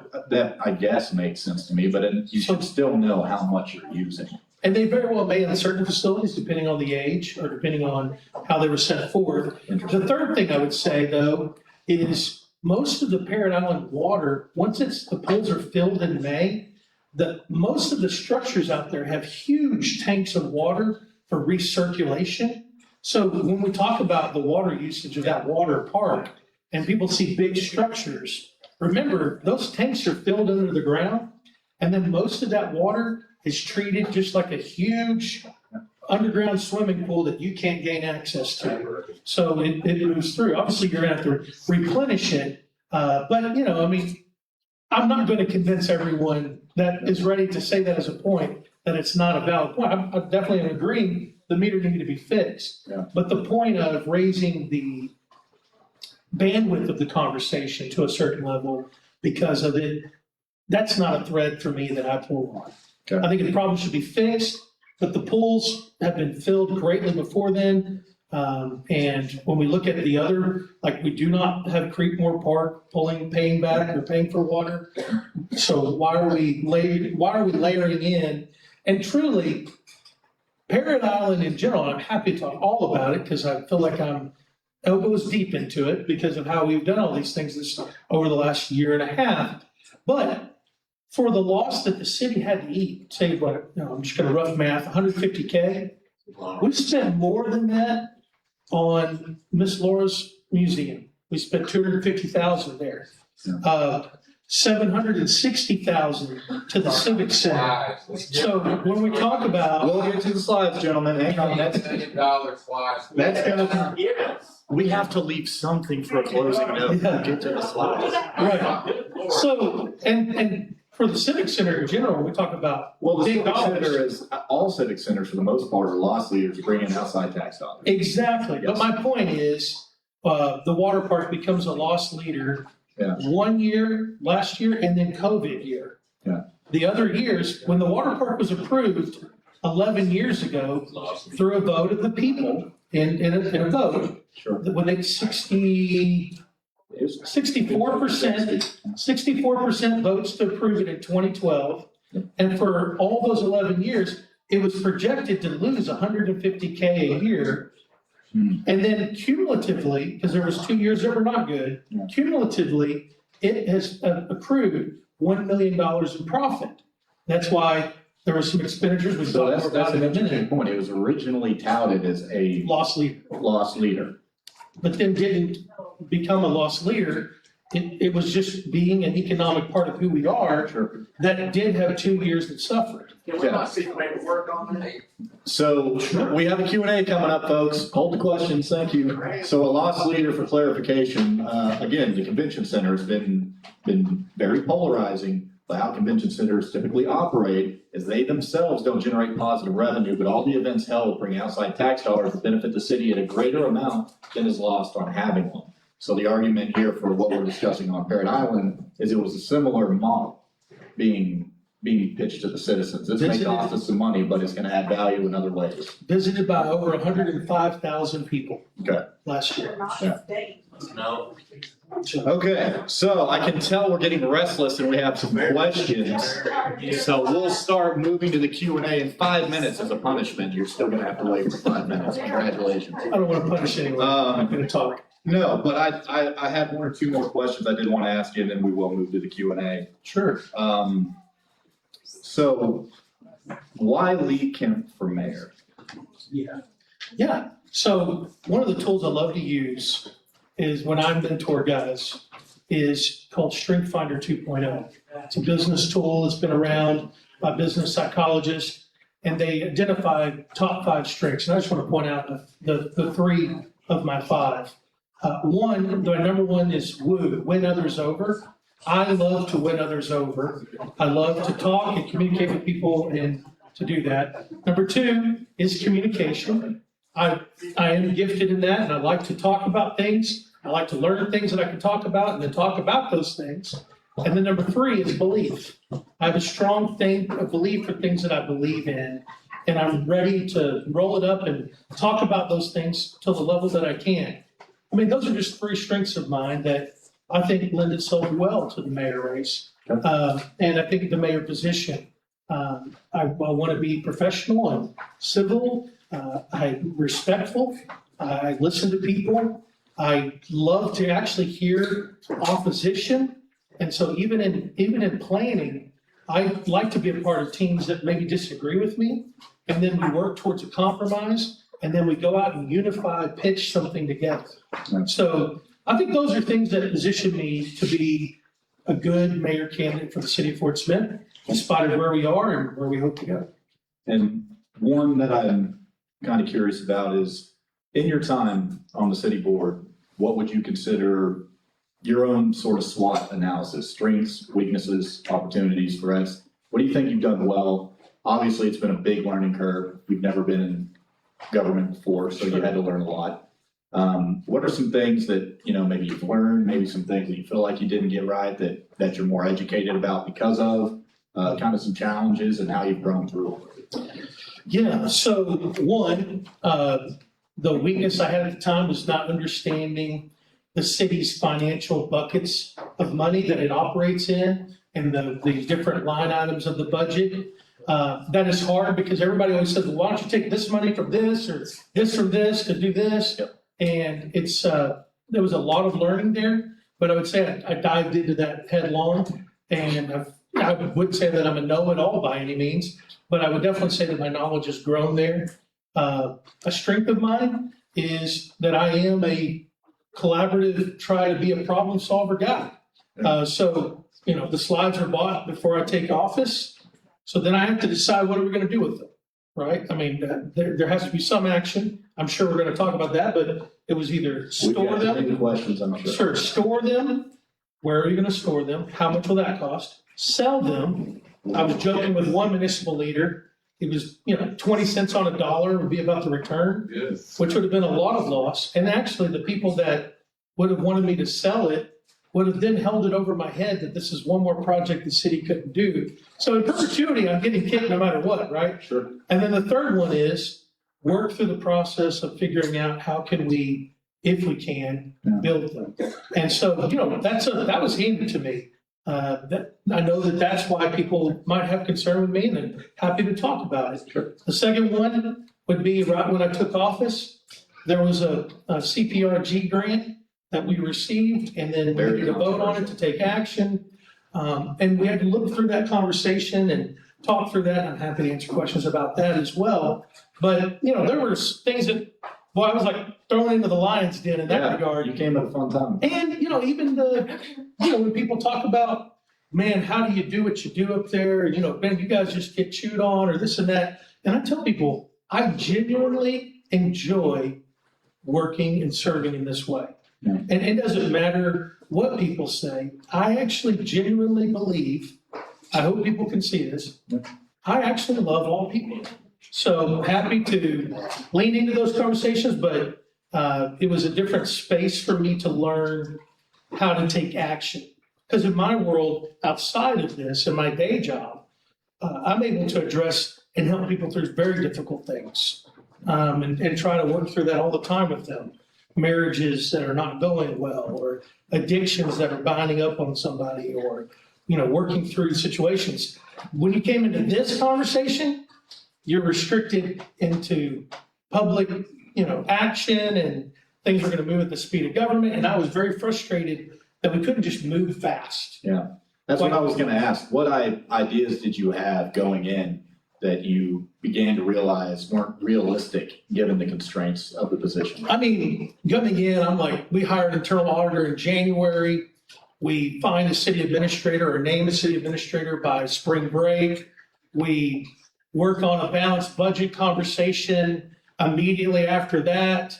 And then we, solve the water leaks in like 180 days, and I mean, if it was private and I was not government, if it was just Lee Kemp in charge, and I could make all those decisions, we would have moved that fast. Yeah. But, obviously that's naive, and it's not going to move that fast.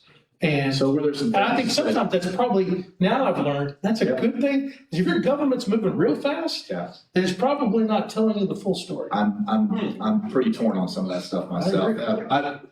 Actually, sorry guys, you're gonna have to wait a few more minutes for Q&A because I forgot we did not yet discuss your stance on the change of government, and I know that'll come up in the Q&A. So let's just go ahead while we're uninterrupted and have this discussion. What are your thoughts on it? Have you moved on it at all? Grown? Have you gravitated? Shifted?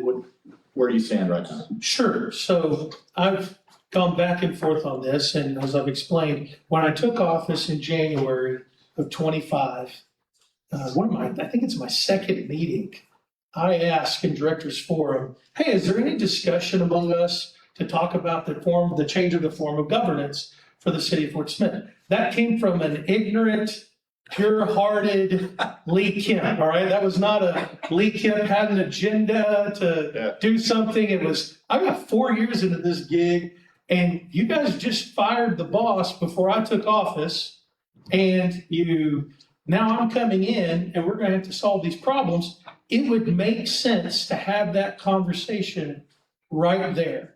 And then you could say, Jeff, you'll be the last guy to serve in this role. Take this on for the time period that we can start the process and go forth. And when I brought that up, it was crickets. And there was no action to take. There was no putting it on a study session. There was none of that. Yep. So for me, I thought, okay. And even afterwards, I had a couple people go, why are you even asking this? Why would you even bring this up?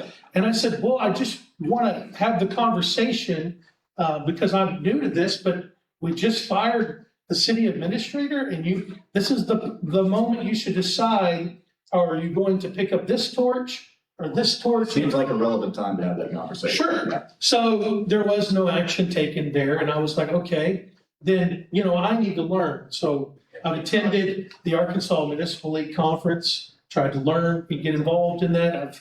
I've gone to the winter and the summer, and the winter, and just went to the summer. It's in Little Rock, it's closer, it's easy to try to figure out, to talk to other governments and to figure out how do other people do what they do. Sure. And then from there, went to work on the internal auditor, and then said, okay, now we need to begin this administrator search.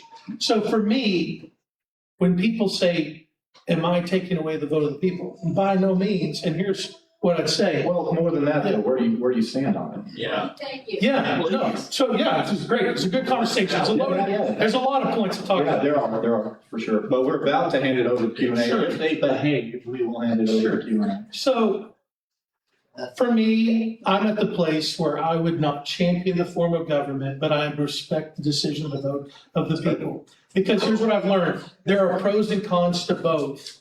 But sadly, nobody's talking about the pros of the current form of governance. I am. No. So, and I think that conversation's never had. And so for me, it's hard for me to get behind the timing right now.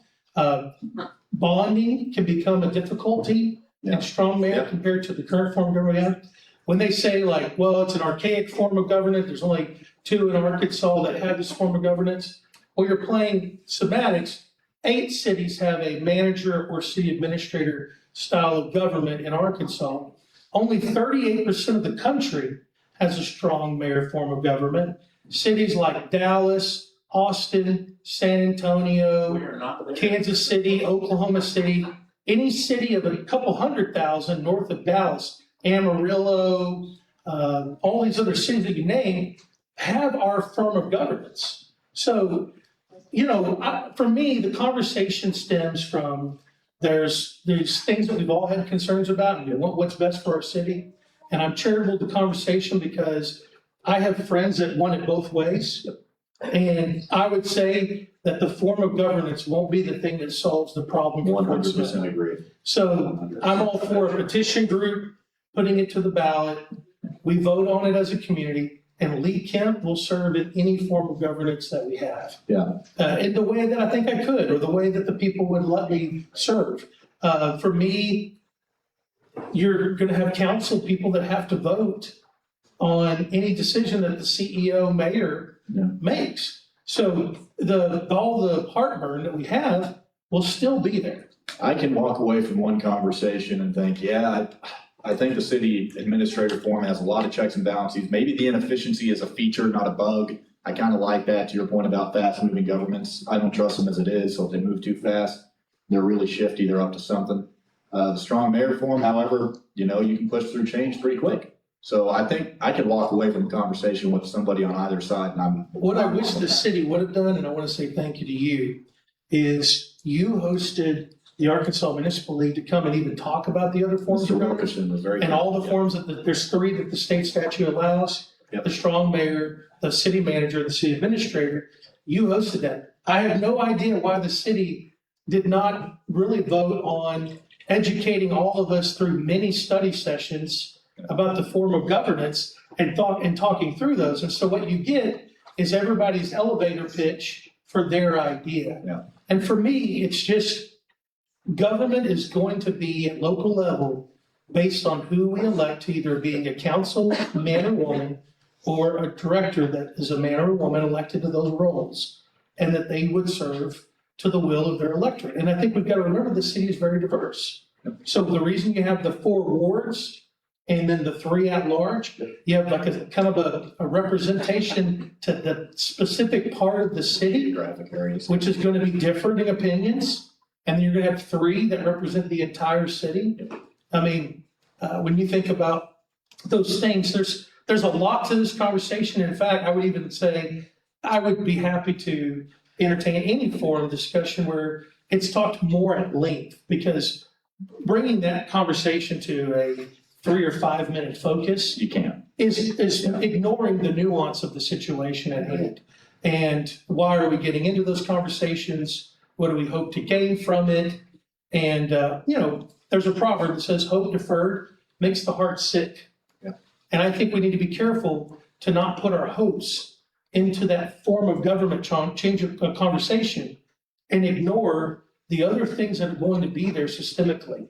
And so it's a high level take of it. I mean, I would have to, personally, I wouldn't champion it, but I'm happy to serve anyway. I'm a representative elected by the people to do what I'm allowed to do in that role and what I'm expected to do in that role.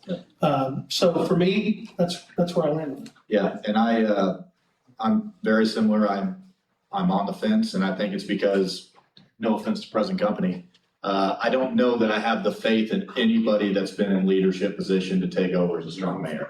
We see a lot of frustrations around our current form, and I'm always saying, one of those people is going to be the strong mayor. That doesn't make a lot of sense to me. So Well, I just don't trust. Yeah. I don't have enough trust based on the last 2 decades that any one person is the perfect one for that job. And I sort of like a slow moving, lot of checks and balances myself, but we're not here to discuss that. Well, and I would say to that point, just real quick too, is the same thing. It's not just the mayor, right? It's the city attorney, it's the city clerk, Multiple other it's positions. the city treasurer. All those areas, if they're elected by the people, right, to those roles, Yeah. are going to probably retain, for example, whatever mayor would be elected in that form of governance is going to have a chief of staff. And so you're going to pay for them. There will still be an administrator that runs the day-to-day. Yeah. That's a government expert. I think they mentioned And then there's a it's communicator. vice mayor that does that role. And I thought, okay, well, now you're getting to me, because I do think that's important. And the treasurer, let's say someone's elected that's not, maybe CPA or duly Well, that's the qualified problem. person. These skilled competence positions suddenly become political. And now it's a popularity contest for a treasurer. It may not be anybody that has a lot of knowledge, because you see it at every level of government. That's not necessarily the most competent individual that wins. And I think what is compassionately kicked into my mind is to see some people that it seems like this is impacting their quality of life. And I would come back to them and just simply say, government, in my opinion, needs to have a role and stay in its lane. Yeah. And don't let whatever happens affect your life. Good government should be invisible almost. You shouldn't know it's there. It just operates smoothly in the background. Which again, with being so prominent, these discussions being so well attended, I think is also poignant that there's a lot of civic frustrations at the moment. So I don't think it's doing anybody any favors to act like there's not on the same side of the coin. But I'm hoping with this palpable energy that it does matriculate into more civic engagement on a continual basis, more city transparency, better relationships with the civic body. I mean, all the things that you hope for that come out of a revolution short of blood.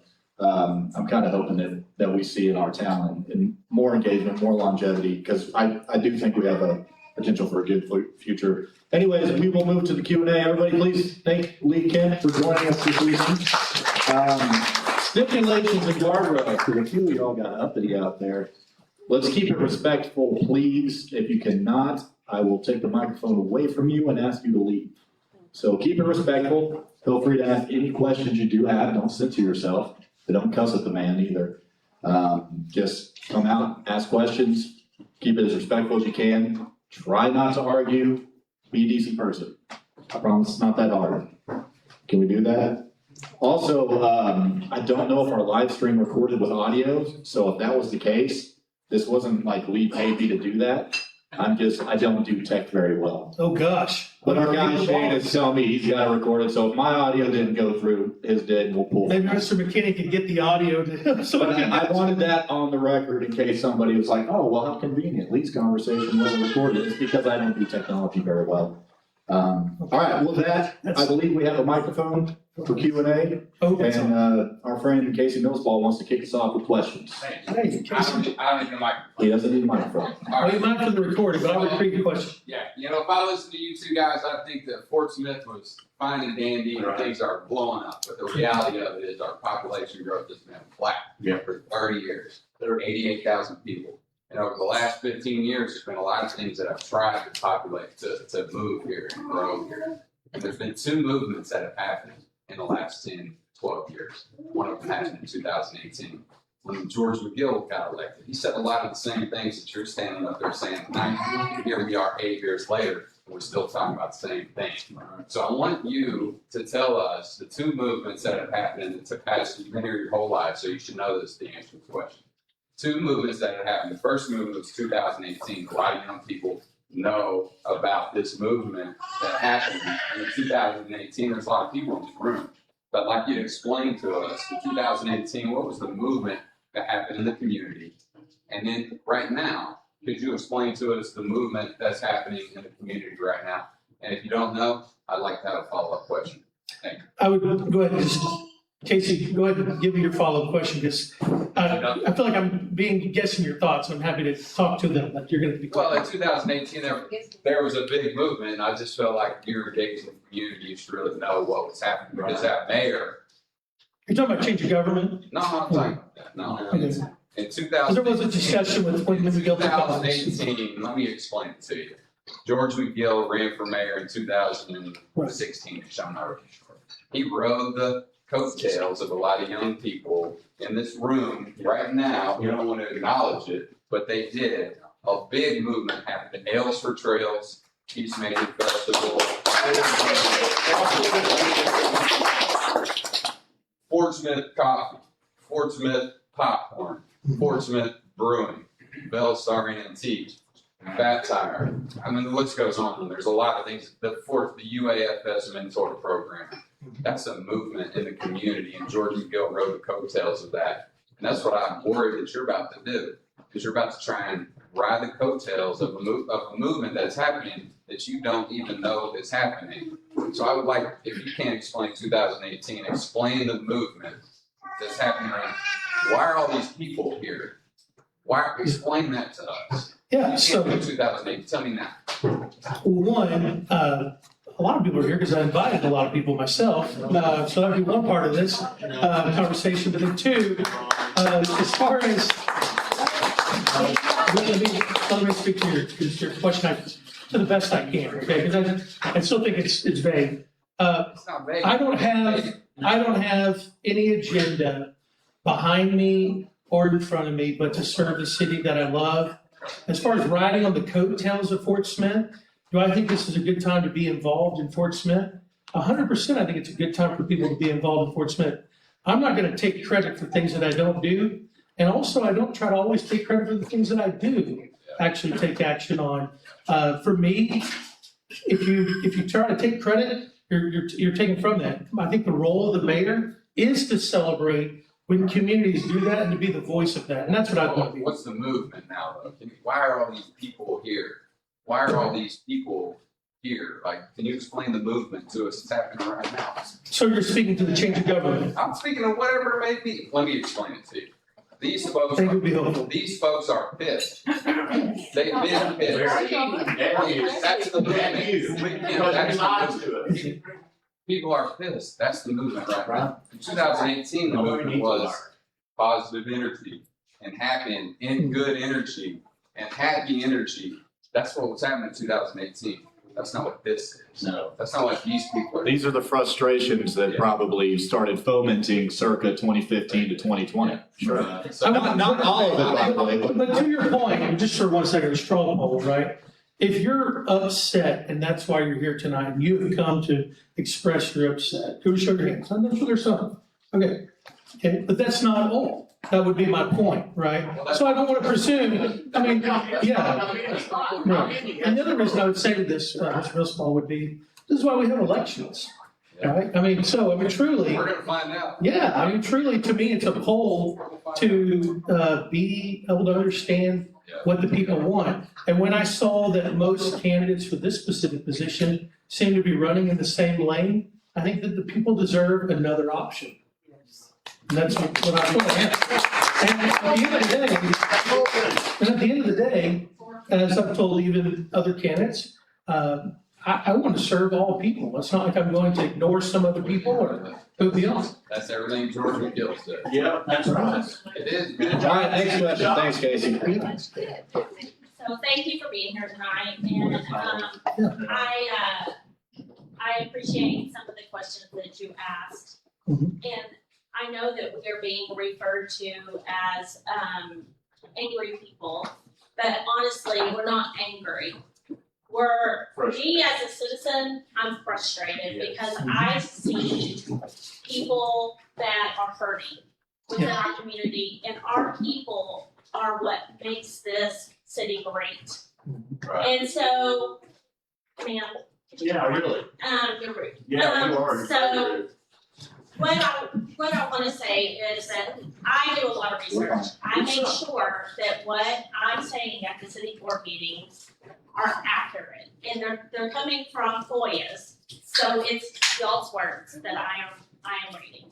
So Parrot Island, for example, had $677,000 worth of infrastructure work on the Lazy River that they couldn't pay for.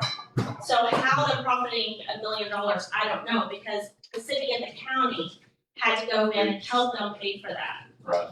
They also cannot afford to replace all their surge protectors. They can only replace half of them because they don't have the money. That's dangerous. They, if you look historically, if they were actually paying the water that they're supposed to, which is there's nothing in the ARM contract that says they get free water. They are not ran like a city entity like Freeport Park. Then they would be paying roughly $50,000 a year. So that would also go into their P&L.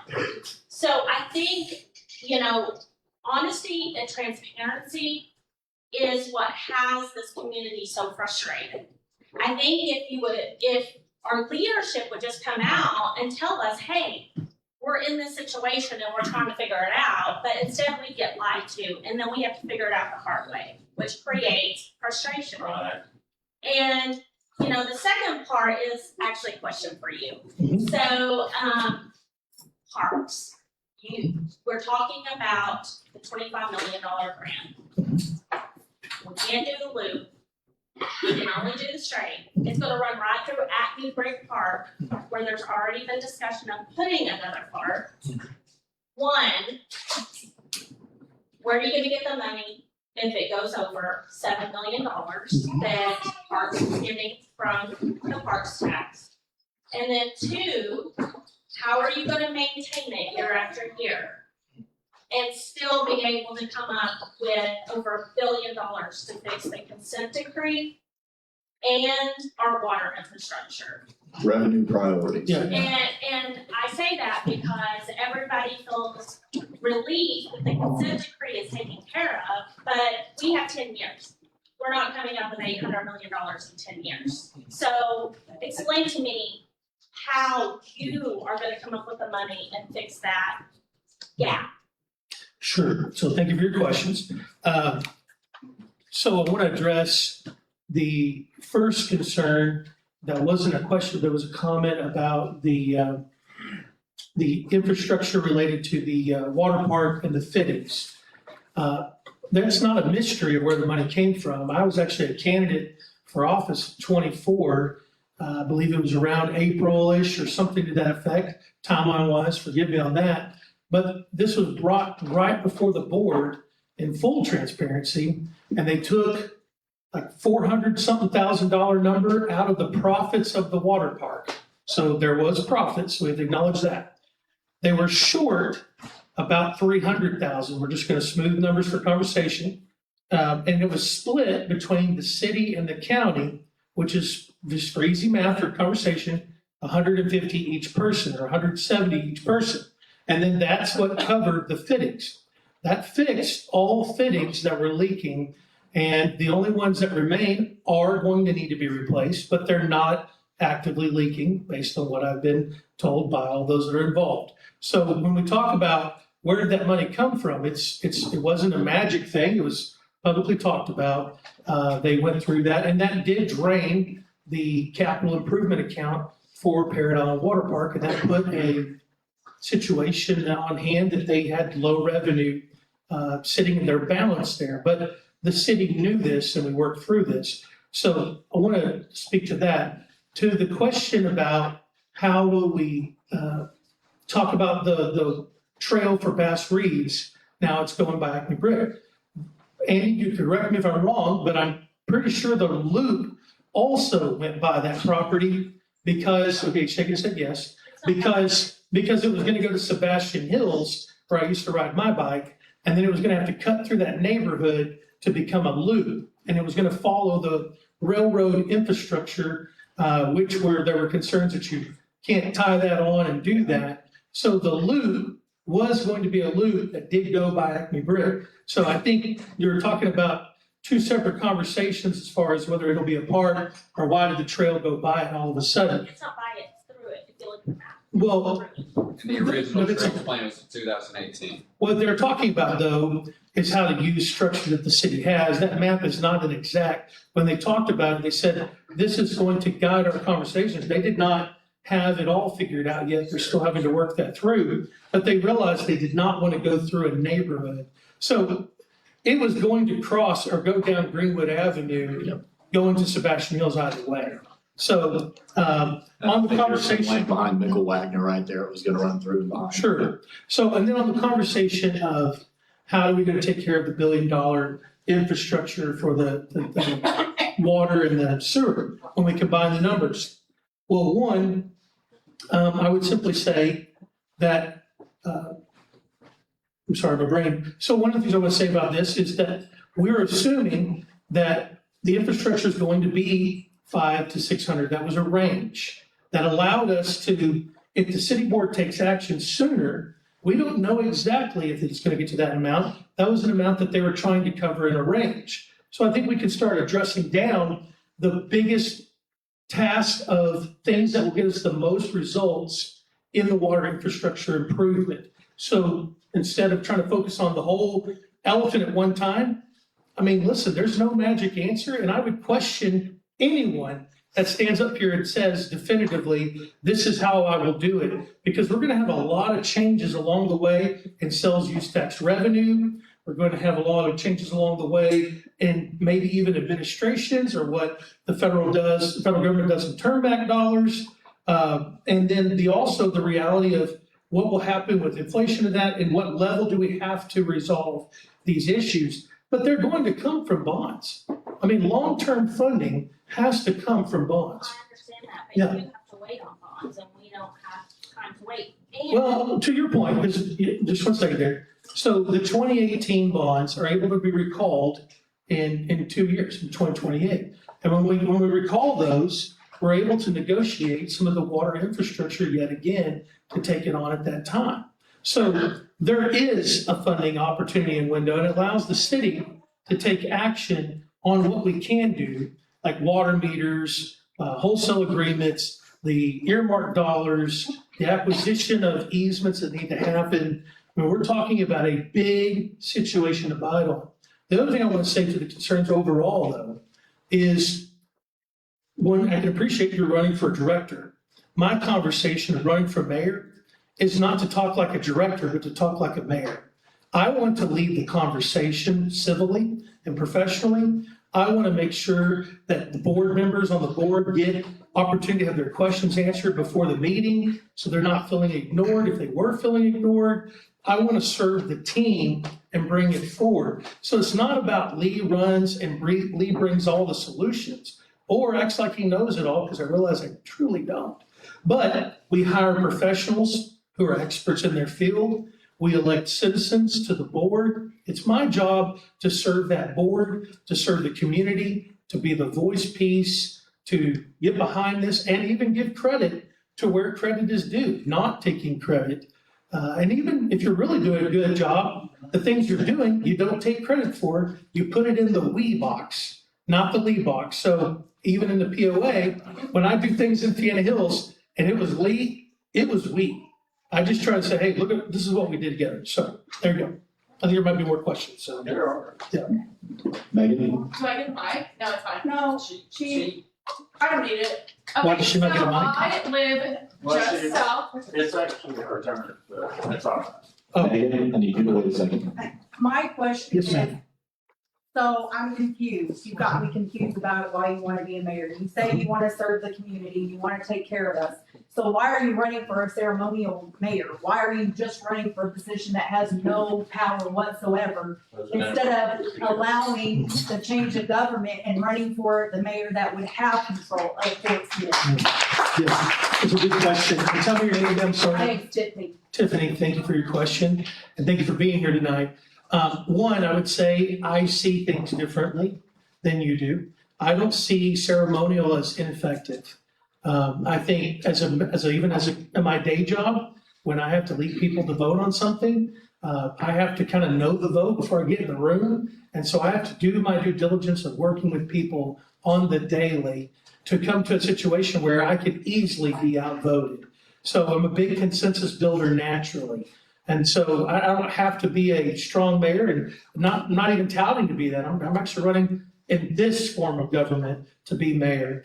And after sitting on the board for a year and a half, it is very clear that my skill set would do better and could do well there, but I'm happy to serve. If the community says no, then I will happily serve and would continue to run as a councilman and to do the best that I can for the community to represent people. So why am I doing it? Because I think my skill set serves this well, and I want to serve well. If the citizens vote a different way, as I presume that this will get to the ballot, I hope that they work really hard for it. And if it doesn't get here in November, this is the thing that we're all forgetting. It has the opportunity to get there at any point in time that the petition effort wants to do it. And if the day comes for the change of government changes, then we would take inventory of what I can do to continue to serve. But I see things differently. I see things that I can serve and do. And so I just want to do that. Thank you for your question, Jim. Can I go? There we go, yes, ma'am. Okay, so forgive me, I am not a citizen of Portsmouth. I am a citizen of Mansfield, Arkansas, who Okay. spends all her time and money in Portsmouth, America. So, you brought up the trails. Mhm. So I will compound on that. As a 30 redacted-year-old woman with children Like in that. Greenwood, why would I, when I work in Portsmouth, why would I come to Portsmouth? Why would I move myself from a veteran community with things to do for that age child? Why would I come to Portsmouth? There's so many people around. What makes Portsmouth different? And I'm only asking because you brought up these trails that a lot of us fought really hard for. It filtered out, and that's okay, things happen. Now what? What brings in the late 20s, early 30s, hardworking with younger children who will grow up and stay there? Sure. I appreciate your question. It's Megan, correct? Yes, hi, Megan. Thank you for your question. One, that is a living conversation.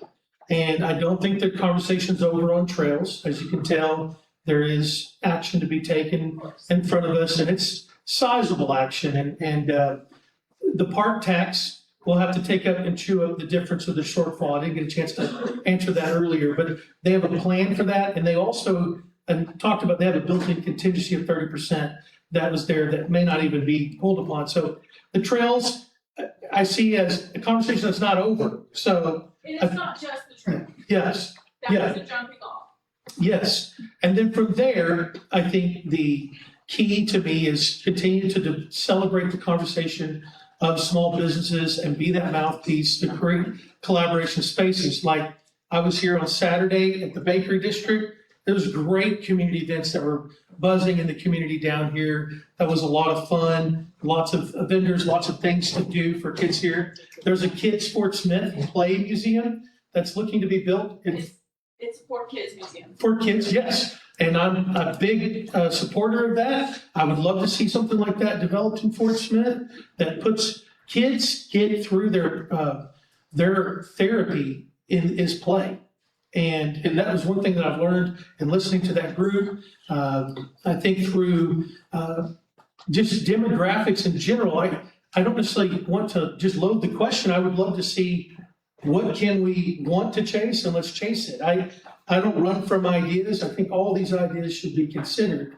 But you need to bring affinity groups into your community. So if it's moms, how do you promote that to moms? If it's retirees, pickleball courts and putting tournaments together, things of that nature. What are we doing to support those that are already sensitive? Well, I would argue, what am I not doing that I would say that I have support? I don't have a negative view on that point. I have a positive view on that point.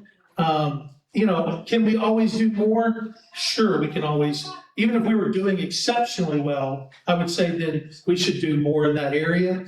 But I don't even know if I'm answering your question, Megan. I hope I am, but No, I think more so, why would I live here instead of Greenwood?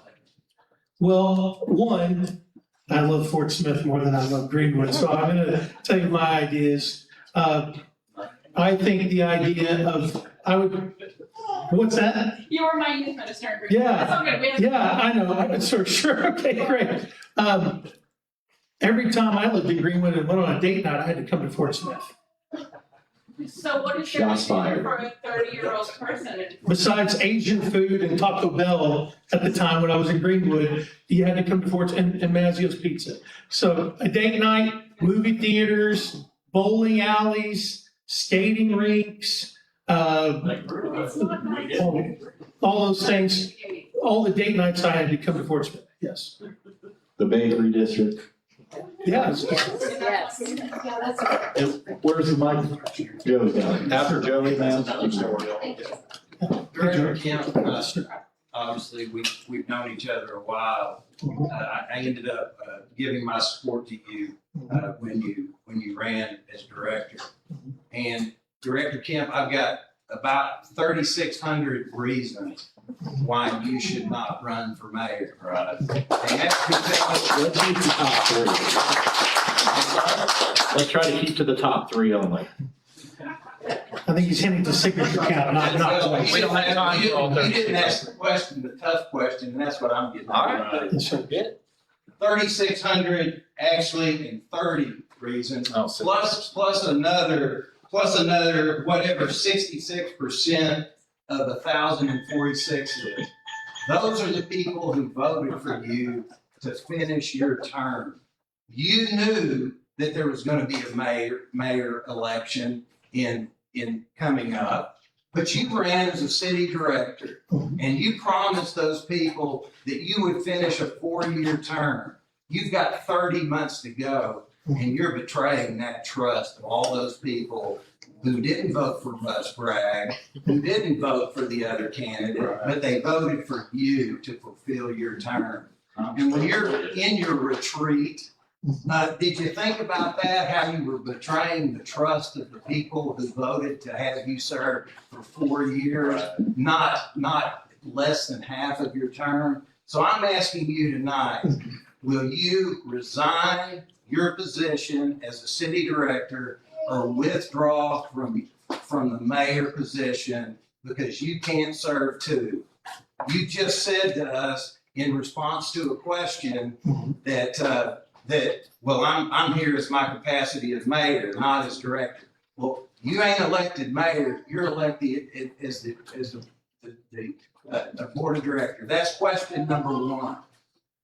Please let me answer that and then you can answer. Sure. Sure, it sounds like you'd like me to keep my vote, and I appreciate that.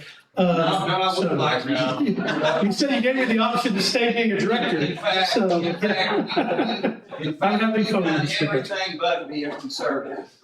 Sure. You promise. So a balanced budget's not conservative, Mr. McCaskey? A balanced budget, Fort Smith has a balanced budget. Right. Okay, You balanced the budget for a minute and then went over budget with more capital projects, Director. well, I don't pretend to be Mr. McCutcheon, I appreciate your comment, and would love to hear more questions. Two, did I think about it when I went on my retreat? Absolutely, I thought about all things. I did not take this office as a director, the city director of Fort Smith, to then go for mayor. I've already made that clear earlier. I wanted to support Don Hutchins, And I would have gladly done that and moved forward. And then secondly, I've already added on, I'll remind us, I waited for this conversation.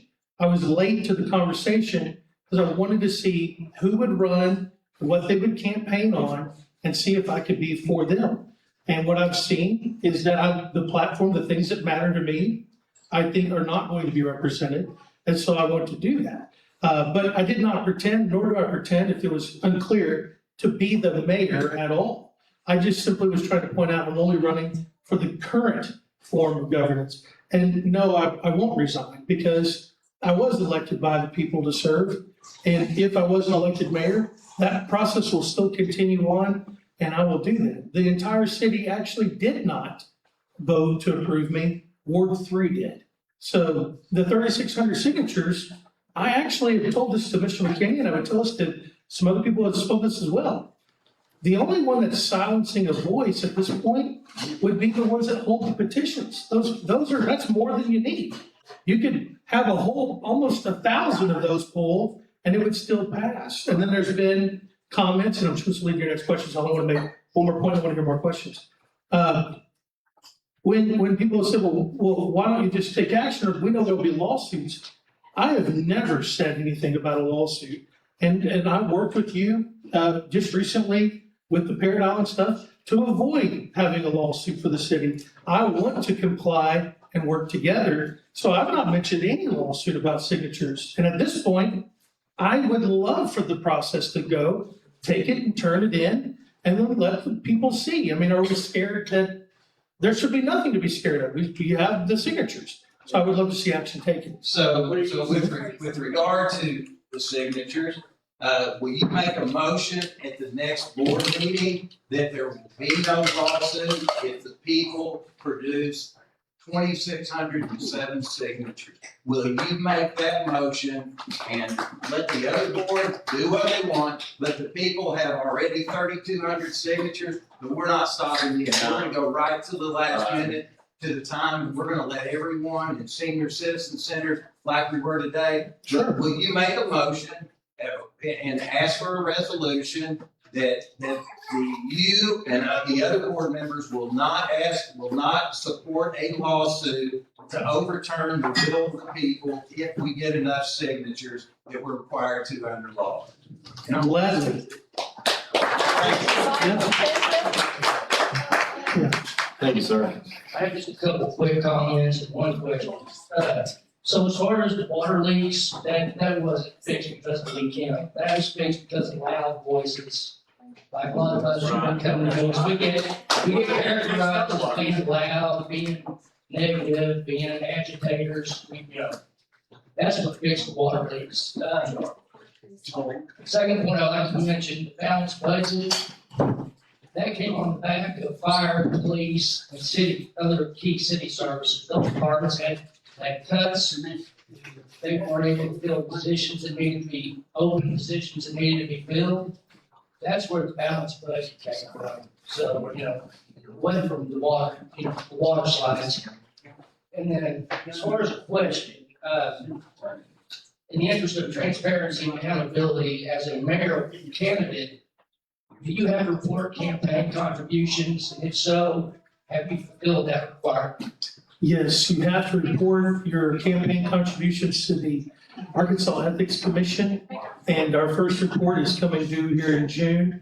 We had to do it as a city director, so even more would you have to do it as a mayor. So there'll be full transparency of, and frankly, every candidate for office will have to file that with the Arkansas Ethics Commission. To the statements made, I'd love to respond. One, I didn't take any credit for taking out the water leaks. I gave credit to Matt Meeker and the Public Works, and they did a great job. They are the ones that brought the solution to that, and I'm very proud of the work they've done. I've fixed 0 water leaks myself, I promise you, but they've done a great job with that. On the balanced budget, this is why the federal government refuses to balance. It requires hard questions that people usually avoid. And so, we see your question, Mr. Clark. Okay, we'll continue. I'll wait. I just want to make sure you. Yes, sir. Yeah, noted. So, when we talk about balancing that, yes, it made tough decisions. But that allowed us to be where we're going to be going forward, and we'll be able to put those things back. The revenue for the sales use tax is up across the board, and the trend looks good through the remainder of the year, that there will be items that have been cut back that will be refunded back in a little bit to another level. But, you know, I mean, we had to have the conversation the federal government doesn't have.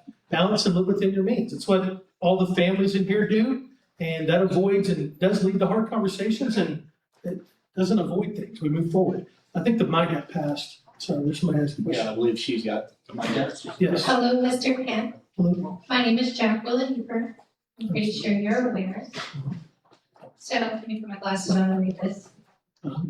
Given the Fort Smith mayor has limited executive authority under our current form of government, what specific actions would you take to attract foreign investments, and what role would you personally play in that process, considering that you have limited abilities as a ceremonial mayor? Sure. So a couple thoughts. One, the mayor, by nature of representation as a spokesperson, is usually ahead of the directors of now knowing what is on the move in the community, and they're involved in those conversations. And so, one, I would be probably privy to those conversations. Two, I would try to advocate well for the community in those conversations to bring investment to the Fort Smith area. And so, just serving in that capacity, the mayor sets the agenda for the meetings alongside with the administration. The mayor has a gavel. The mayor can control point of order. The mayor can lead a lot of things. And so I think that the reality is that's the things that you try to do. Okay, well, I mean, that's, you guys just voted to send them to Poland and waste a bunch of taxpayer dollars. That was ridiculous. Something that shouldn't have happened. And you guys slid it in very nicely, so I feel like people weren't aware. I wasn't aware. And the last thing, you told me at the meeting Tuesday night that you were publicly going to say, so I'm asking you now, that you are going to ask for transparency from the city clerk when the signatures are submitted. So are you still going to do that? And can you publicly speak on that? Sure, can, and I absolutely appreciate you bringing that point again. And I've told this to Mr. McKinney as well. I'm not Mr. McKinney. I know you're Miss Looper, yeah, I understand. Yeah, I understand. So I would tell you both tonight that yes, I would like the city clerk to provide transparency on such an important matter, that if signatures were not included, to columnize, what were those reasons and how many fit in those quantities, and frankly, what names fit in those quantities. So, for example, if you say, well, these people weren't citizens of Fort Smith, then provide us the list of those that weren't citizens of Fort Smith so that could be available. So there would be a tally of reasons for why someone wasn't included. Because ultimately for me, I've wanted to lead the liaisons for the search for the city administrator and see a petition effort do what they're going to do. But the reason I've tried to not tie myself to that is because my role as elected in this form of government is to solidify whatever is going to be or can be solidified for the acting city administrator title to not be an acting role at all. And then we can try to move forward. So yes, I would be all for the transparency. I'm happy to bring it forward as well, that I would ask that there would be a colleague that would agree, or maybe just by a director making a statement, it's enough for staff to take action. We'll be happy to bring it up in a director's forum to do that. To the comment about Poland, I can see it your way, but I see another way. When you look at these families that have been here well over a year that make a good salary for what they do for their country, they're sending their best.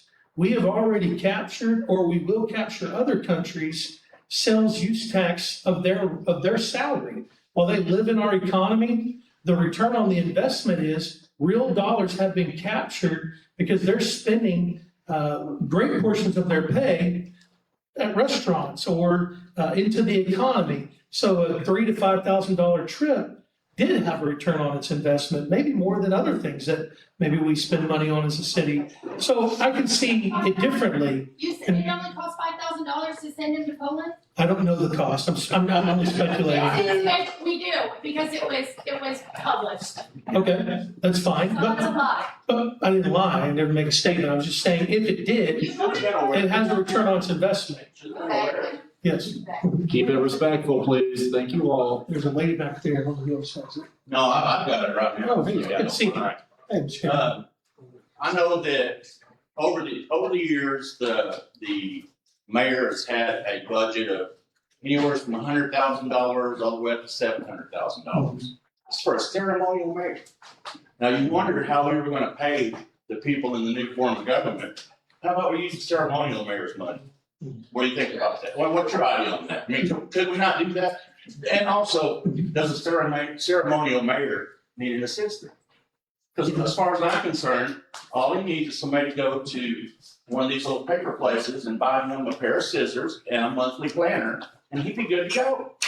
So, I can't find the logic in that, so go ahead. yeah, thank you, Mr. Cameron. I've got another follow-up. Okay, yeah, so to answer your first question, the mayor's budget was already adjusted, so that won't work for future adjustments. It was already adjusted down from a $700,000 budget to where it is today. So, $200,000 or $300,000. I think it's like 250, I believe. And $250,000 for a ceremony. Real quick interjection at 7:45, closing time 7:30. We're running long, so this will be the last question. He will be around to chat and discuss with you all. Just for the sake of them opening the venue, not charging us, keeping it free. 7:30's cut time. We've already ran over. He will be here to talk. I'll let you finish the question. I just wanted to interject. Okay. Do you think that it's okay for a mayor to go to Singapore and spend $500 a night on a room and spend $17,000 while the water department is working in the crisis? And they've said this more than once at meetings that I've been to. So why is that so okay to do? So there's two. When we're in an emergency. Sure, there's two layers to it. One, those are two different funds altogether. Now, I've heard that. Yeah, well, that's actually the point. But y'all move money from one fund to another. No, we have not. Yes, you do. You move it from one fund, you move it to the general fund, and then you reestablish it for something else. I've seen you do it. I've seen you do it over and over. The only fund that does that is the landfill, which is an enterprise. You've done it. So, Yes. did you not know that, or were you just not gonna leave that, you're gonna leave it out? Well, what was the reason? Leaving out what? Leaving at which point? Did you get enough? To which point are you asking? Any of it?